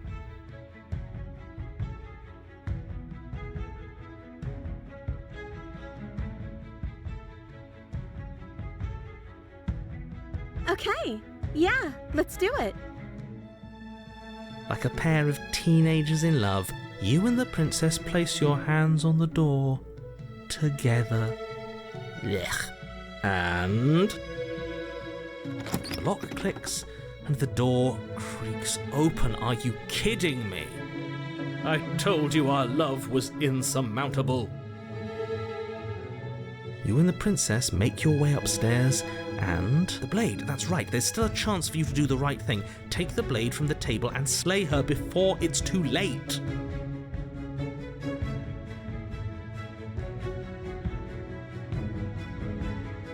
You're enjoying this, aren't you? You're taking every opportunity you can to draw out the end of the world and make me suffer. I hate you. That's the way out. We're going to leave together, just like you wanted. Yes, I suppose you are going to do that, aren't you?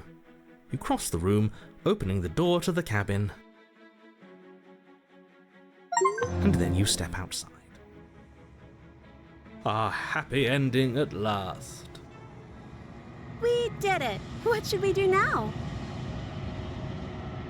Where did everything go? Where did he go? Oh, is he gone? I hadn't noticed. I was too busy staring deep into our beloved's eyes.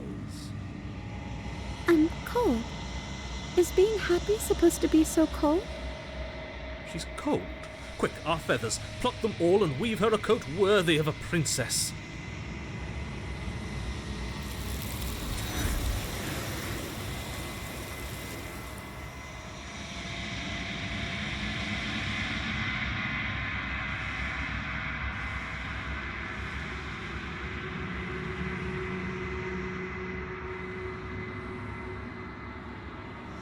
She's gone. Where did she go? Should we try and find her? And is that a mirror? Why is it here? Why now?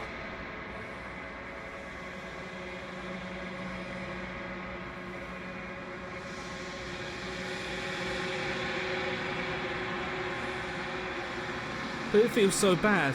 Like looking into it right now is going to be the end of everything.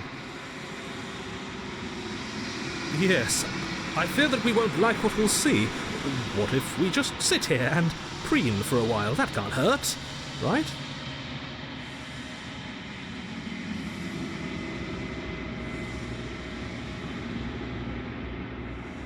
Okay.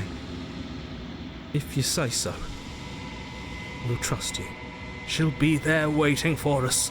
I just know it.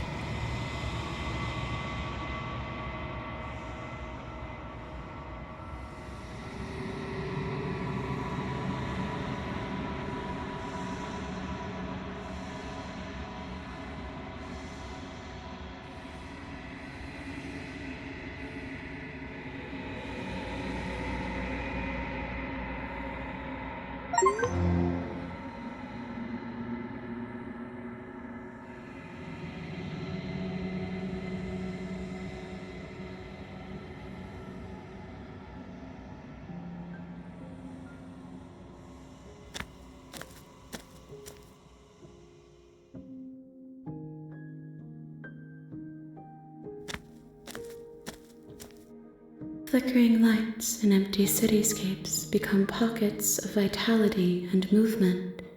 I am more than I was before. Whenever you are ready, I will wipe your slate clean once again.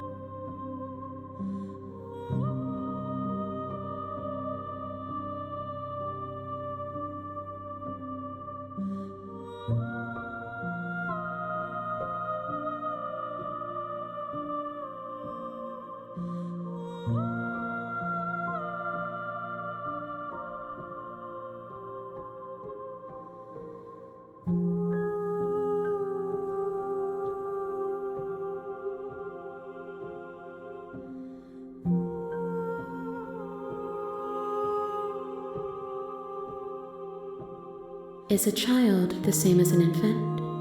I am an unbroken pattern, but every vessel gives fresh perspectives and carves new avenues of expression. I am different, but I am the same.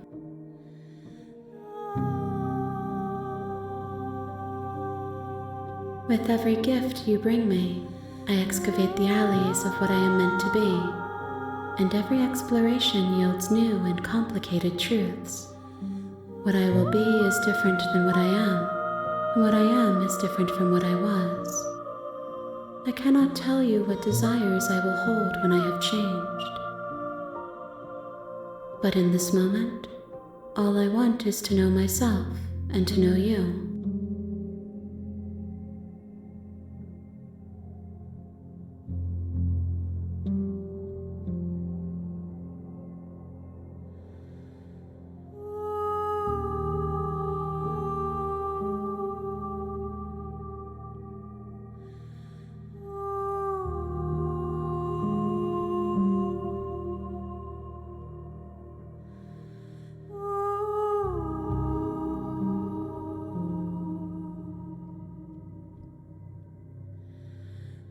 This one is soft and delicate.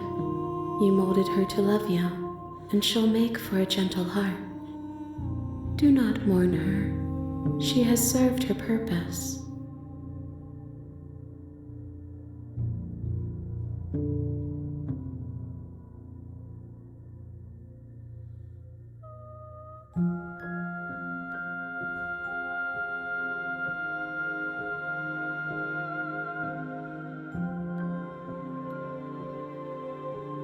Those paths lead to worlds you've already seen, and to perspectives I have already made my own. They are useless to us now, inaccessible. The only paths of value are those that are yet untread.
Gifts aren't what someone tells you to bring them. Do not worry. There are no wrong answers, and every perspective illuminates my shadows and shares new secrets.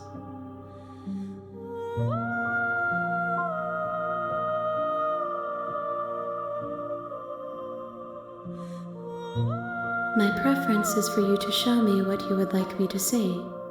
I cannot know the ways I wish to grow, for I have yet to feel them. It is you who guides me down the thin trail of perspective and memory.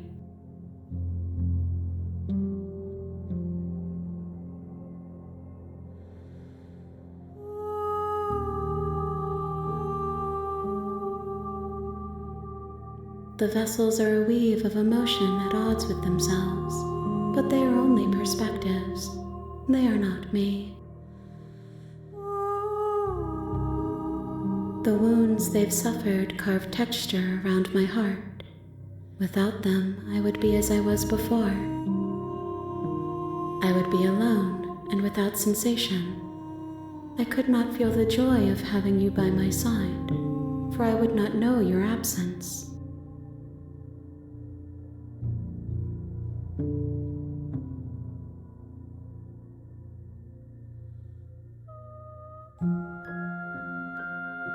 Eyes close in reflection. Perspectives meld together, and the breadth of my experience stretches to new corners. There are contradictions, conflicts in my nature, and there are familiarities that bind everything together. It feels correct. This is what I need to be. This is the only path forward.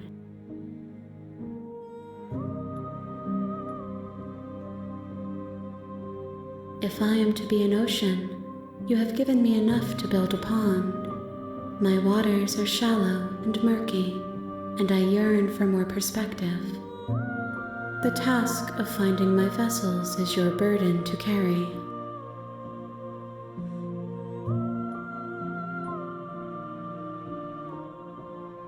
Why wouldn't I be kind to you?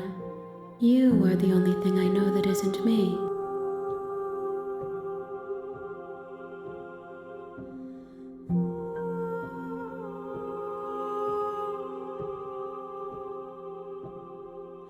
I await your return, but it will give me time to reflect on what I am.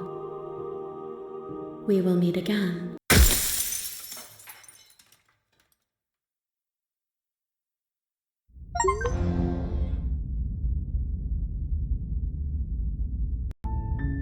You're on a path in the woods, and at the end of that path is a cabin. And in the basement of that cabin is a princess. You're here to slay her. If you don't, it will be the end of the world.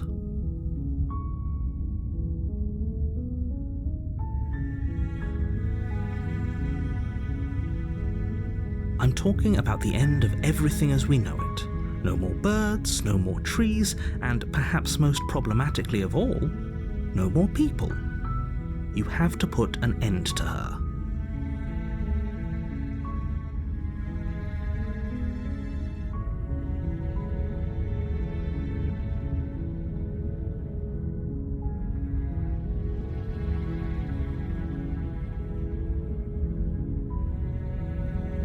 She's not dangerous. She's just a princess. The danger comes if she gets out, which she will unless you do something about it.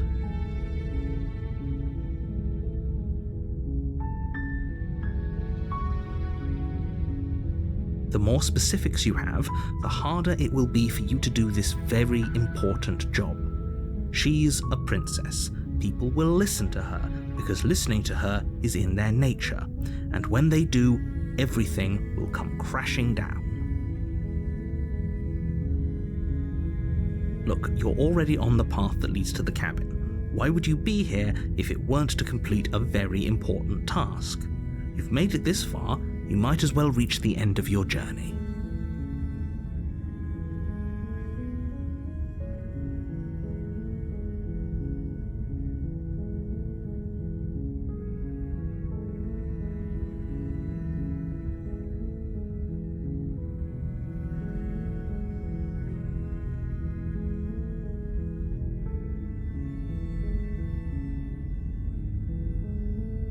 Then I guess we'll just have to see what happens. But a word of warning. If you go in prepared to hear her out, she could easily trap you in her web of lies. And the more you listen to her honeyed words, the harder it'll be to pull yourself out. Then each and every one of us is doomed. So sure, go, talk to her. See how that turns out for all of us. You make your way up the short path to the cabin. You'll find the princess within.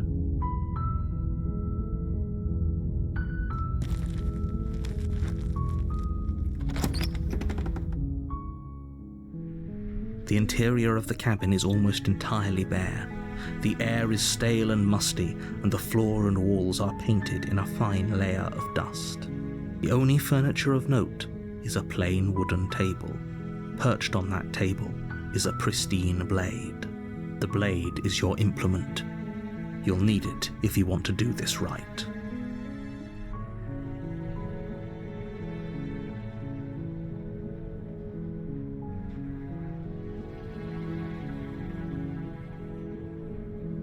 You take the blade from the table. It'd be rather difficult to slay the princess and save the world without it.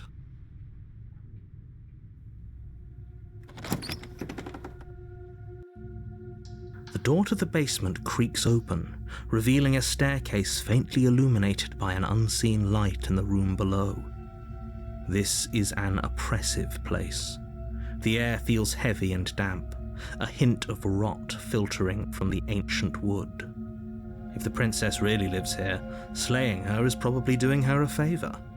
Her voice carries up the stairs. Who's there? She sounds dangerous. It's almost as if she's the one in charge down here. Don't let it fool you.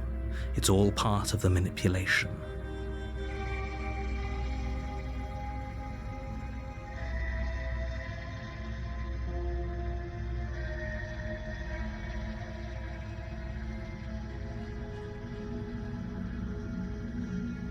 Oh, it's been so long since anyone's come down here. I was starting to think they'd forgotten about me.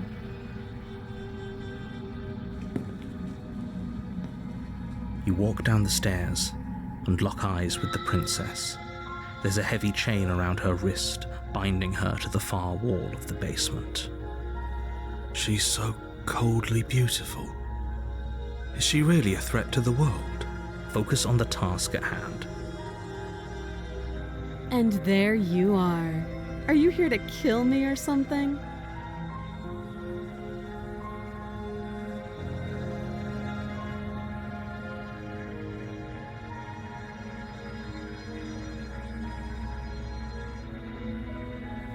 That giant knife you're holding kind of gives it away, doesn't it? The blade. Of course she doesn't want to talk. Who'd want to have a conversation at knife point? We should drop it. Don't you dare. It's fine. We can decide what we want to do after we talk to her. Maybe she really is a monster, but killing someone in cold blood isn't very becoming of us.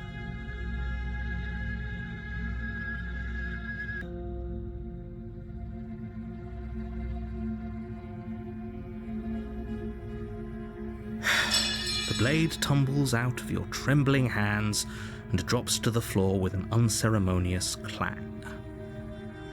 Thank you. Maybe now we can just talk. Against your better judgment, you step forward to speak with the princess face to face, unarmed. We'll be fine. I don't know what you're hoping to accomplish here, but I can assure you there's no reasoning with her. Just make sure you don't forget about the blade on the floor. You're going to need it. So here we are. What an awkward start to a relationship.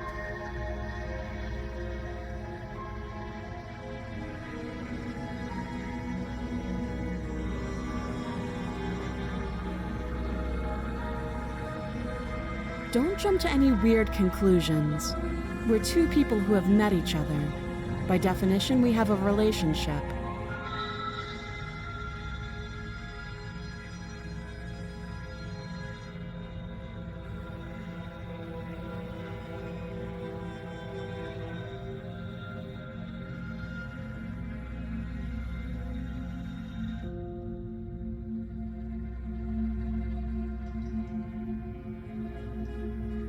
Do you?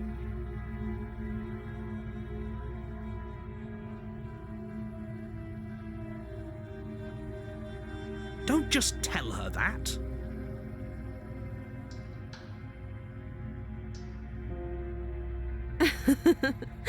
Is that why they threw me down here? But I don't want to hurt anyone. I like the world, I think. I don't remember much about it, to be honest. I've been down here a long time. Just how long has she been down here? If I'm supposed to be capable of ending the world, then how did I wind up here, chained to a wall? Have they told you why I'm allegedly so dangerous?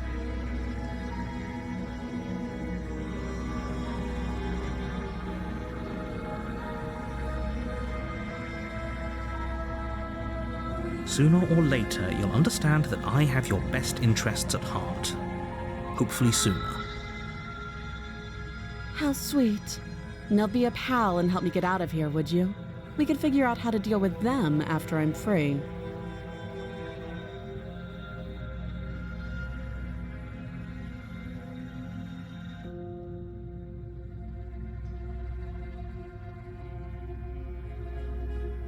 Fine.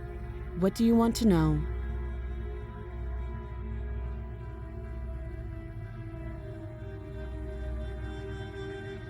You can't. Don't bother. I'm guessing you don't have the key then. I'm sure there's a key somewhere around here, and if there isn't... well, we can always put that knife to good use. Her sharp eyes settle on the edge of the blade. She isn't suggesting what I think she's suggesting, right? She is. I'm sure of it. She hesitates before answering. You can address me as Your Royal Highness, or Her Majesty. Any honorific should do, really. Note the lack of detail. You can't trust her.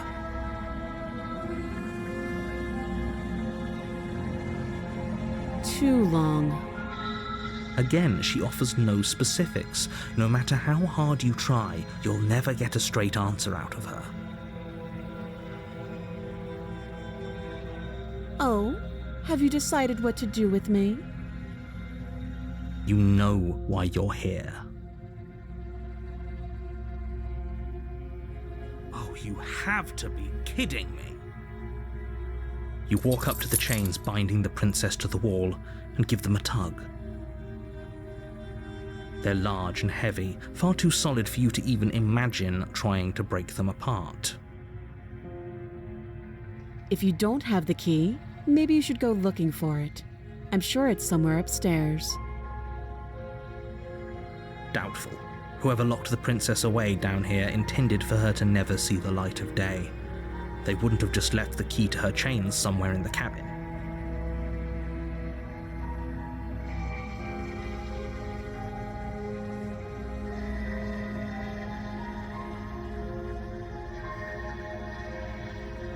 That would be fine. I can lose an arm.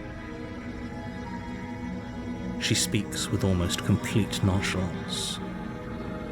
If we were stuck down here for long enough, I'm sure we'd be nonchalant about cutting our way out. Anything to finally be free. You attempt to make your way out of the basement, but the door at the top of the stairs slams shut. You hear the click of a lock sliding into place. Is someone else here?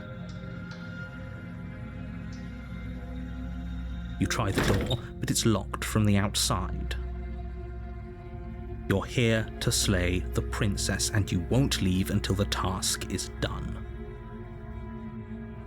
Your shouts and pleas are met with silence.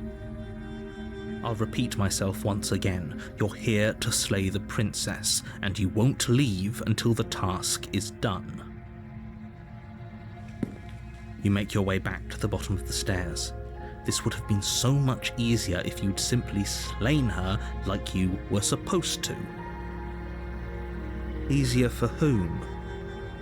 Easier for everyone. I heard the door slam. They locked you down here too, didn't they? The knife. Pick it up and cut me out of here. You won't like what happens if you do that. Against your better judgment, you place the blade against the princess's arm, just above the massive, unyielding chain. You cut into her flesh. The blade is sharp, and you make quick work of it. Before long, you're able to crack through bone, and she pulls the bleeding stub of her arm through the iron gauntlet. She didn't so much as utter a sound. Free from her bindings, the princess turns to face you, her fierce gaze meeting your eye. How is she so composed after losing an arm? It's like she isn't even bothered by it. Thank you. Now let's get out of here. No, we won't have any of that. The stakes are too high. You can't just let her escape into the world. No, I just can't let her escape into the world. As the princess approaches the bottom stair, your body steps forward and raises the blade. Wait, this isn't fair. You can't just do that. Watch me.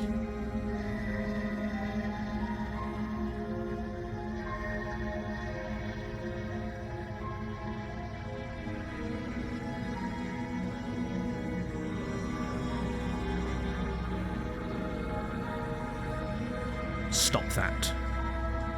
I thought this was a little too easy. Your body lunges forward to sink the blade into her back, but the princess swiftly moves out of the way before you can connect. Stop it! Stop resisting me! I am trying to get you out of here alive. The blade. Move the blade. You're doing your best to help me, aren't you? I can see the conflict in your eyes. I'll make this quick. She steps forward and pries the blade from your rigid hands. Maybe I'll see you in another life. And then she slits your throat with an almost clinical ease. Her face remains unchanged as she watches you collapse to the ground, blood flowing from your butchered neck. This is the end, isn't it? I'm afraid it is. Everything goes dark, and you die. I hope it was worth it.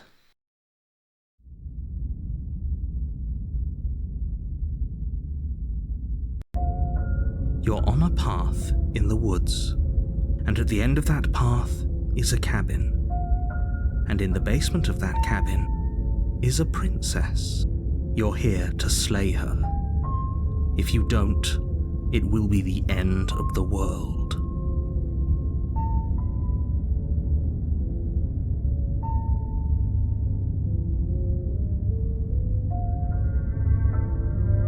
Don't you start grandstanding about morals. The fate of the world is at risk right now, and the life of a mere princess shouldn't stop you from saving us all. Don't forget what he did to us the last time around. I wouldn't trust a word out of his mouth. There's got to be a way out of here, for us and for the princess. We just have to keep trying. I'm inclined to agree. If he doesn't remember what happened last time, maybe it's best to keep it that way. You know I can hear you two, right? It's going to be a lot harder than you think to keep secrets from me. And as far as trying to help her goes, need I remind you how catastrophically dangerous she is to the world at large? I told you about the stakes of this situation less than a minute ago.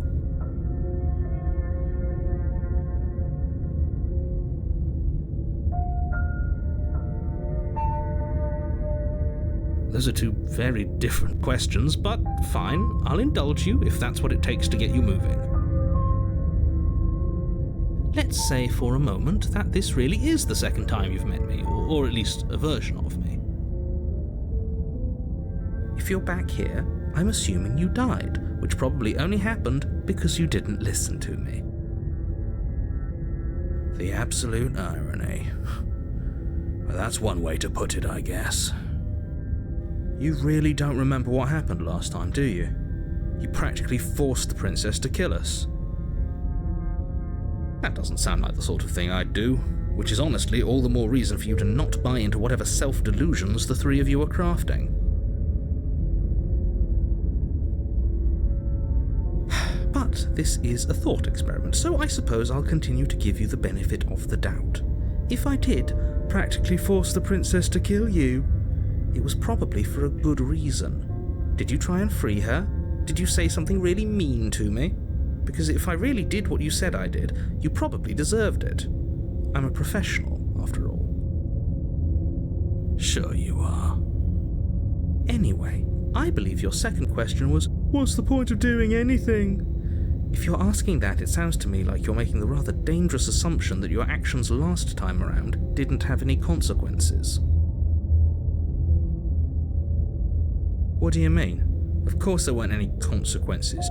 You forced the princess to kill us and now everyone's right back where they started. That sounds pretty consequence-free to me. Yes, but in this purely hypothetical scenario, that begs the question of how you got back here. Did time simply rewind itself, or were you instead transported to a different world entirely? If it's the latter, what do you think happened after you died? Do you think the people there lived happily ever after? Or do you think that the princess, left unhindered, brought about the end to everyone and everything, just like I told you she would?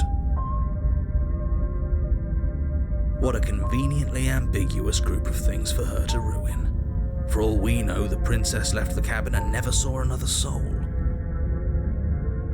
Oh, how I wish that were the case, but if the princess weren't a certain, inevitable threat to the world, the four of us wouldn't be here. And yet, here we are. You're talking in circles. No, I'm talking in facts.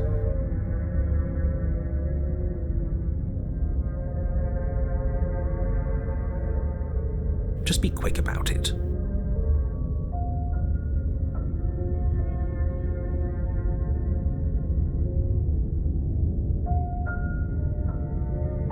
She just can. Believe me, I wish I could tell you more, but you'll just have to trust that what I'm saying is true, and that, despite it all, you're fully up to the task that's been given to you.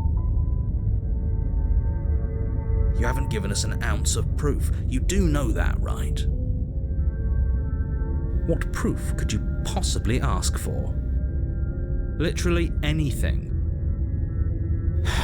Fine. Check your pockets.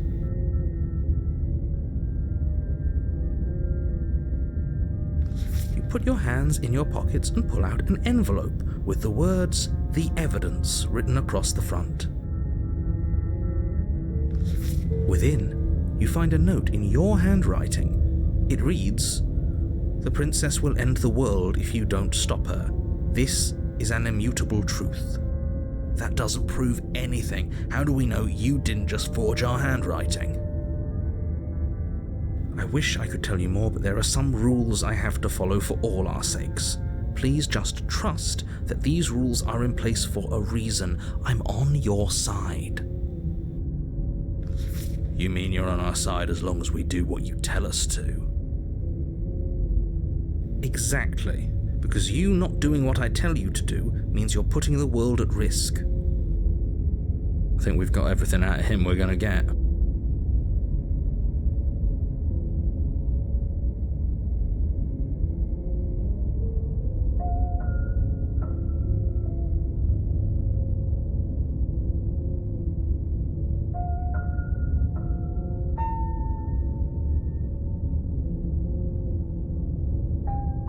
People locked her in that basement, and I told you what this place is. It's a path in the woods. Don't overcomplicate things.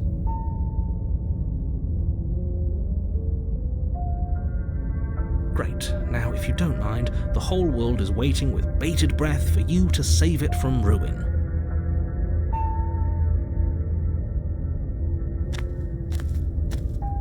A warning before you go any further. She will lie, she will cheat, and she will do everything in her power to stop you from slaying her. Don't believe a word she says. Yes, don't believe a word she says. Just go in, take the knife, and do what you're supposed to. Wink. Did you just say wink out loud? No, I didn't. Wink. Just ignore this clown and focus on the princess.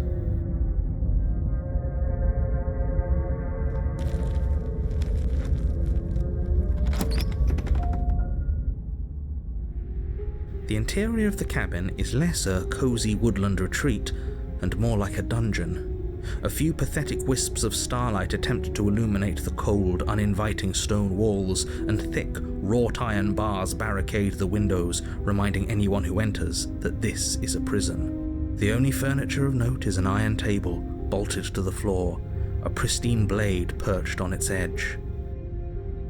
The blade is your implement. You'll need it if you want to do this right.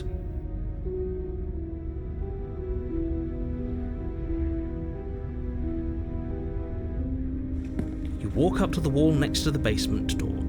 It's a wall. There isn't much to see here. What are you talking about? This isn't a wall. It's a mirror.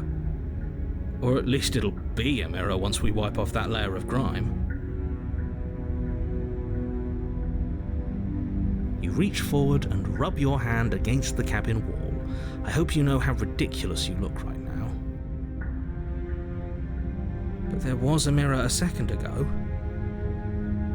And now it's gone. If he doesn't want us to know about it, it must be important. We should keep our eyes peeled. Maybe it'll be back.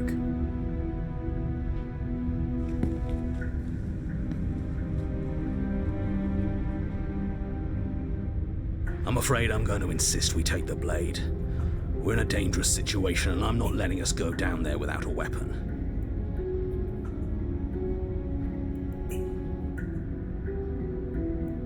Are you sure? She killed us with it last time. What if she turns it against us again? Yes, I'm sure, and I've already got a plan for that. Still with those past life delusions, are we? I hope part of that plan is don't give the world any monstrosity your only weapon. Because unless you've decided to arm the princess, I don't think you need to worry about her having a weapon. Peachy, we'll be fine. Okay, I'm trusting you.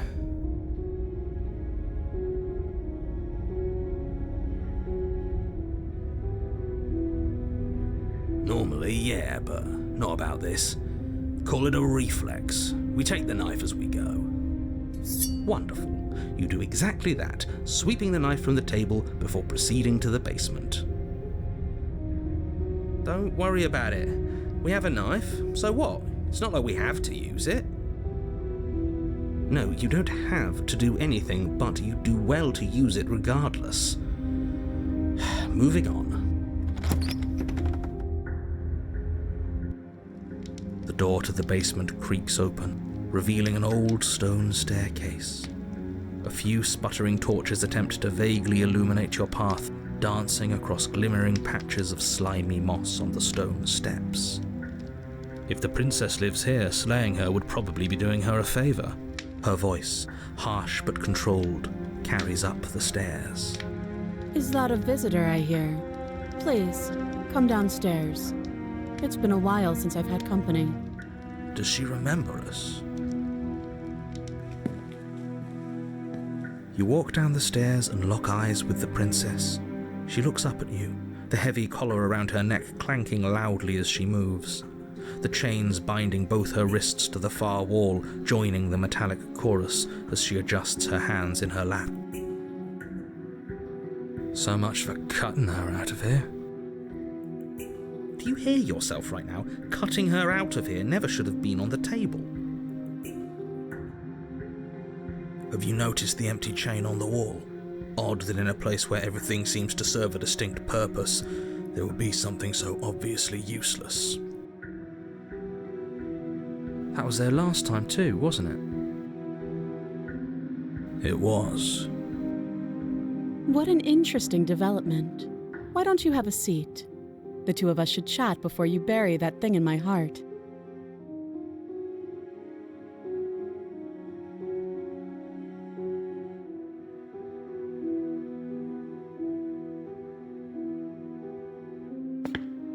You step towards the princess, but she stops you before you get too close, holding up one shackled hand. There's fine. I'd prefer we keep some distance until we've sorted this out. That's reasonable. We do have a weapon. Might as well put her at ease.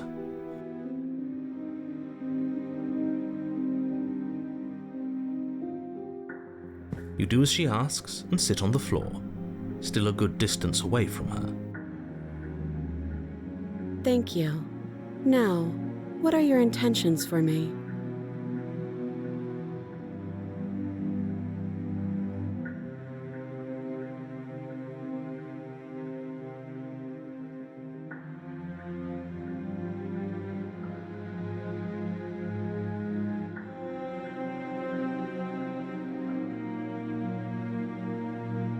I don't know, but you could always try it on. Maybe it'll fit. I hope I don't actually have to say this, but please don't lock yourself in chains. We need you ambulatory if you're going to save the world.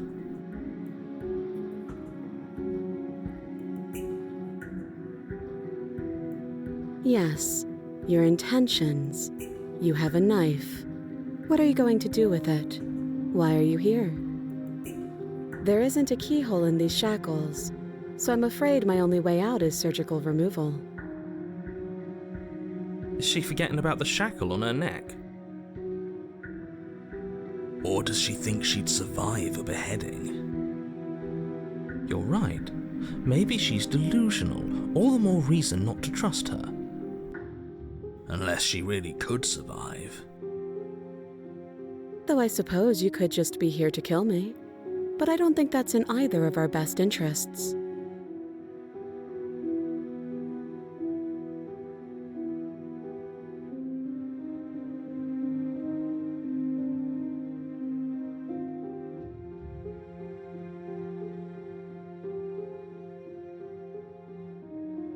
Oh, are we talking about that? I thought we weren't going to give away the game. But sure, I'll fill you in. Nothing happened. You died. I went upstairs. I couldn't leave. I found myself in a new place in chains again. More of them. And now you're back. Is that really all she knows? It's not like we have much of a clue about how things work. And she's probably even more in the dark than we are. You're looking at me like I might be hiding something. I'm not. I guess it's possible she really doesn't know anything. Maybe both of us are stuck in this loop without any idea why or how. I guess what you said back in the woods really was true. As much as I would like to remain in denial, it's no use. This has complicated things. It's complicated things how, exactly? Ideally, this was supposed to be one and done. You go to the cabin, you heroically slay the princess, and in the process you save the entire world from being damned to oblivion. The situation right now, where you're getting a second shot at things, is a contingency. A contingency for what? For you failing, obviously. And you being here means that things are going to be a lot harder than they were. I really shouldn't say anything else, I'm just going to make it worse. Just good luck. Now hold on, if you knew this could happen, why didn't you believe us back in the woods? Why lay out all those hypotheticals? We didn't have to talk in circles. I needed you to believe this was your first time here, even if that wasn't the truth. I hoped if I pushed back hard enough I could cram this seeping mess back into the bottle. And maybe I wanted to be the first version of me that you met. I didn't want to be confronted by the alternative. That's pathetic. I never said I wasn't. I get it. It would be pretty upsetting, wouldn't it? To know that you might not be the first version of yourself. At least we can remember what happened before. Seems like we should count ourselves lucky for that. Exactly, he gets it. You're lucky, so don't waste that luck by messing it up again. Alright? Moving on. Why is it important for us to be ignorant? How is it ever helpful to be in the dark? The more I say, the more your mind will swim into dangerous waters. Even saying that is too much. Your success hinges on you having imperfect information. For the sake of the entire world, you need to accept that. I won't. Fine, but you won't get another word from me on the matter. Yeah, sure. We'll see about that. Just give it a rest, this isn't helping. Focus.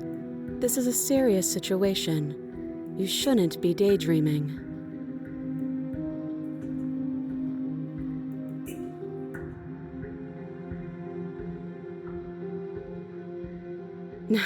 No. Like I trust you to come any closer with that knife. All you're going to do is hand it to me and watch me work.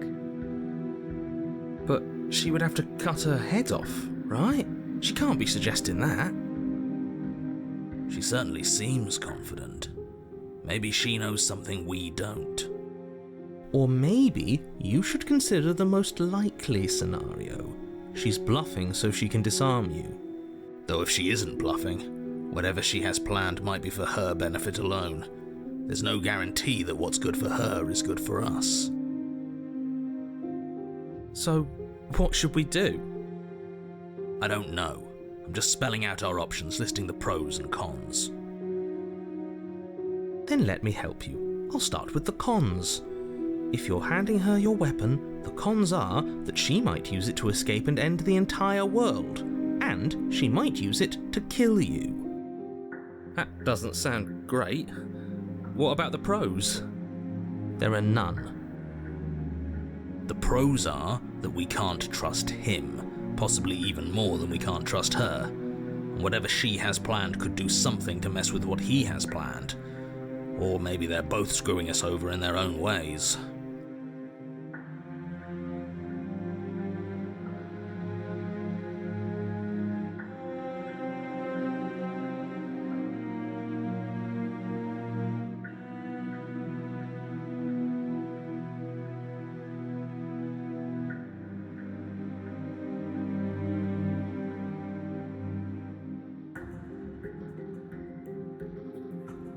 I wouldn't do that if I were you. And why is that? Do I even need to explain myself? It's a shackle, and it's one without a key. Do you want to be stuck here like she is? And what?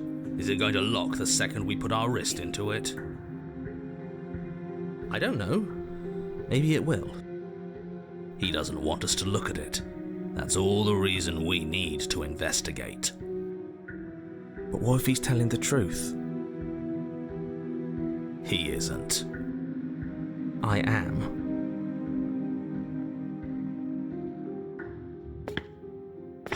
Against your better judgment, you approach the chain dangling from the far wall.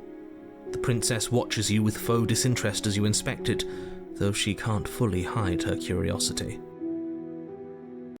I don't want to say what I'm supposed to say next. What is that supposed to mean? It sounds bad. Is it bad? Yes, it's bad. Come out and say it then. You're just wasting time. Fine. As you hoist the shackle, its heft shifts within your grasp, as if pulled by some odd magnetism. Before you can so much as blink, it practically leaps from your hands, snapping around your neck. And, as if your situation weren't bad enough, the same magnetism repels your blade, which is flung from your hand and sent skittering across the floor of the basement. Excuse me? Yes? Are we stuck here now? Yes. Huh, so it does fit. And I guess it doesn't like your knife. We're stuck here together, aren't we? That's funny. What are we supposed to do now? Can't even cut ourselves out. Guess we'll starve. That's horrible. It's not all bad. We learned a valuable piece of information. Not to touch things we're specifically told not to touch? No, that there's something special about this loose chain. It's clearly important.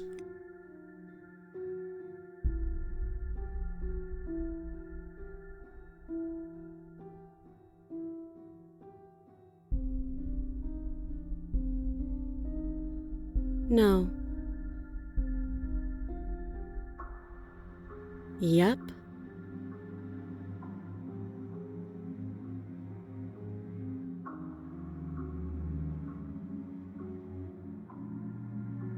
Nope. That's rude.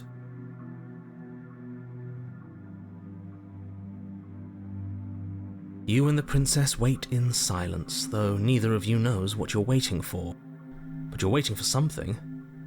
You're waiting for anything.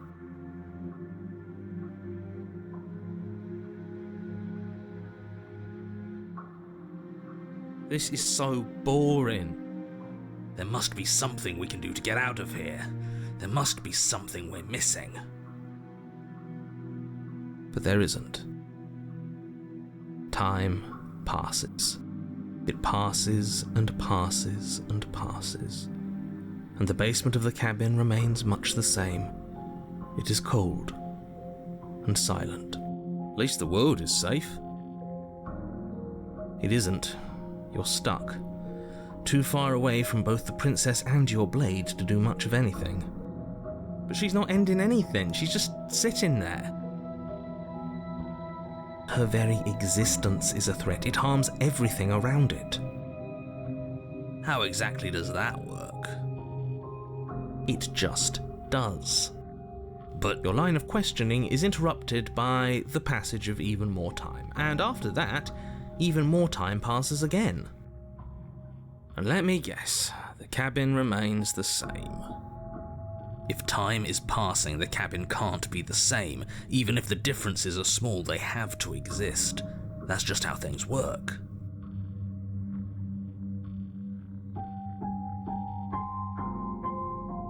I suppose you're correct. Things are changing. The differences are small at first, a bit of weathering here, a bit of erosion there, but then they get larger and larger.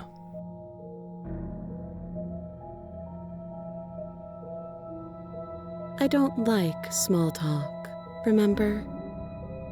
Still rude.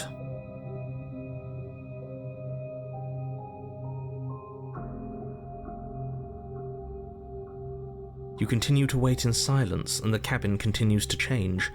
The decay comes faster now. You can see earth through holes in the stonework, can watch lichen spread along the seams of the walls. That doesn't make sense. Has our entire concept of time changed? What happened to starving? We should have died by now if the rocks around us are starting to erode. She hasn't starved. I guess she hasn't.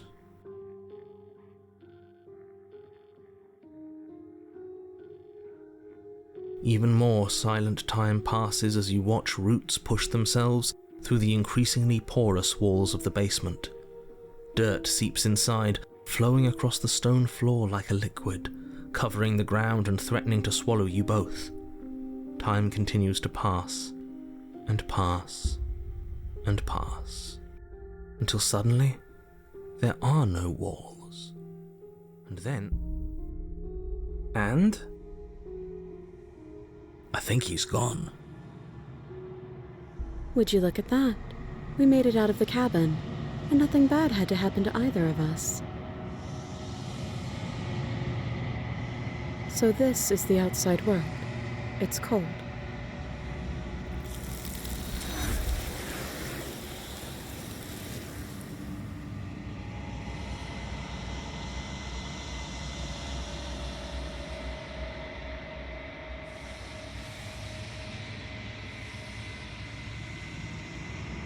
She's gone. Where did she go?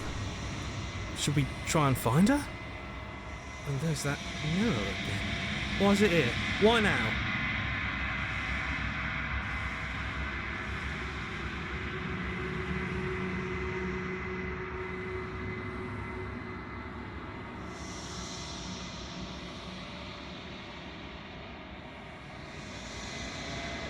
But it feels so bad.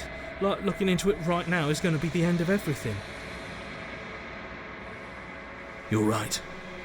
Part of me wants the truth, but something stronger is holding me back. Fear.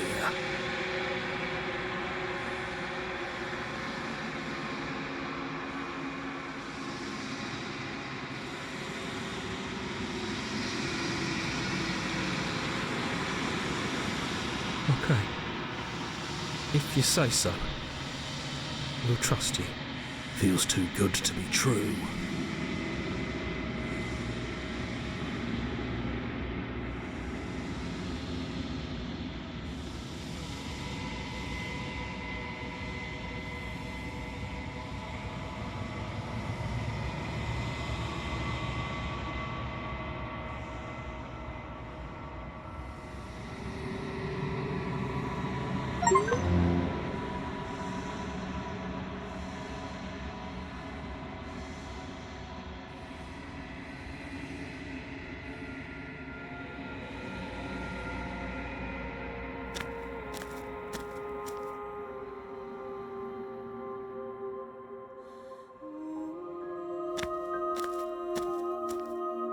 I am a growing chorus of contradiction, a mass of tides ebbing and flowing all at once in more directions than my attention can bear to hold. To look at any one is to shift them all into something new, and to look away is to reshape them yet again. All of me is changing, and yet the rest of me is still the same.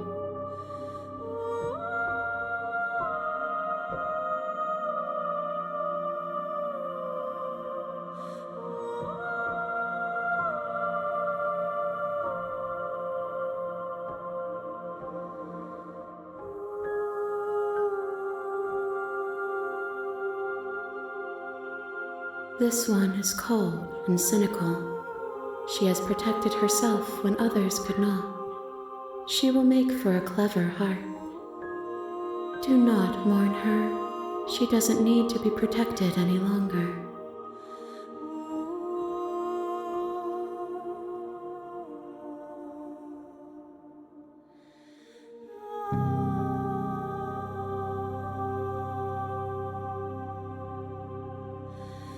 care about your gifts, but I have no preferences to burden you with. Even if I did, I would never dare to tarnish our relationship by assuming myself above you.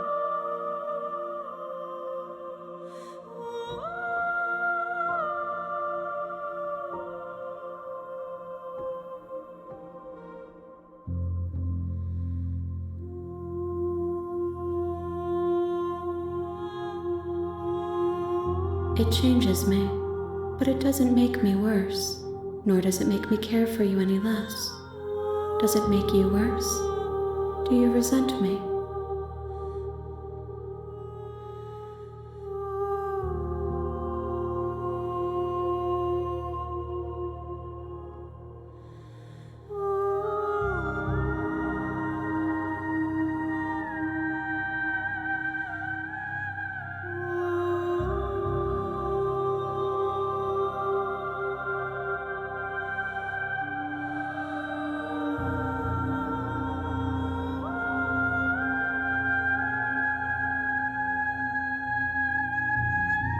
It does seem small from here, and the more we journey, the smaller each of those steps will be, but that doesn't make any of them less special.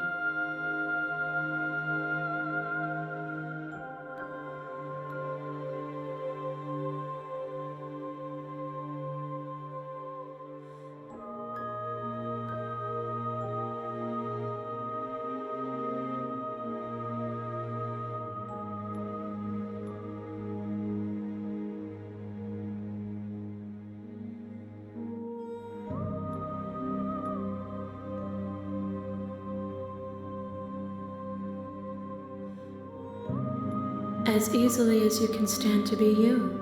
You are like me, even if you have chosen not to look at the corners of you that do not fit, even if you have chosen to ignore the brilliant contours of your soul.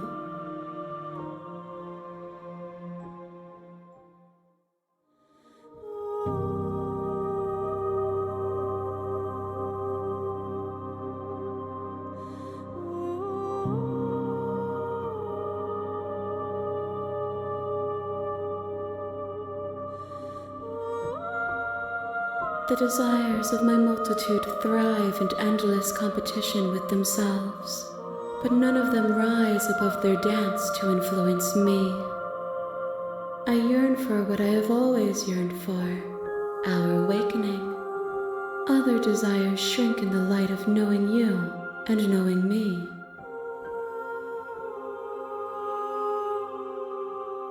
We will know when we near our destination.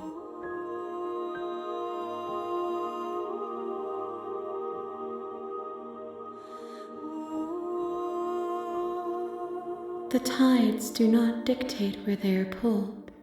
A river does not dictate its outlets. My gift to you is to let you choose your path, and my task is to treasure the gifts you bring me.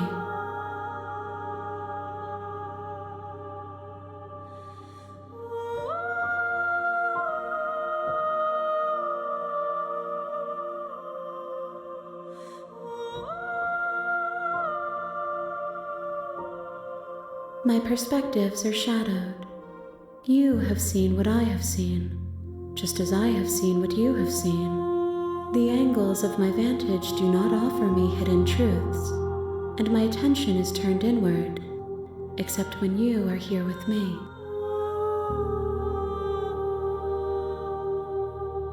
Perhaps this will change when our work is done.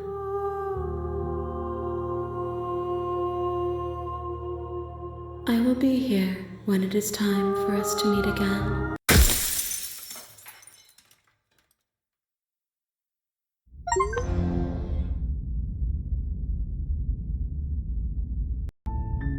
You're on a path in the woods, and at the end of that path is a cabin.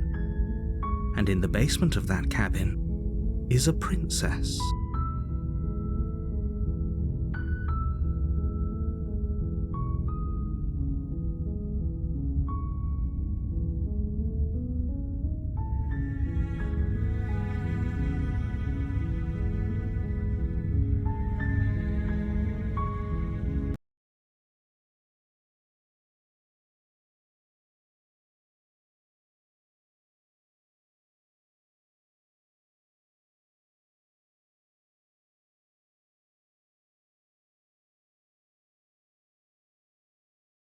you.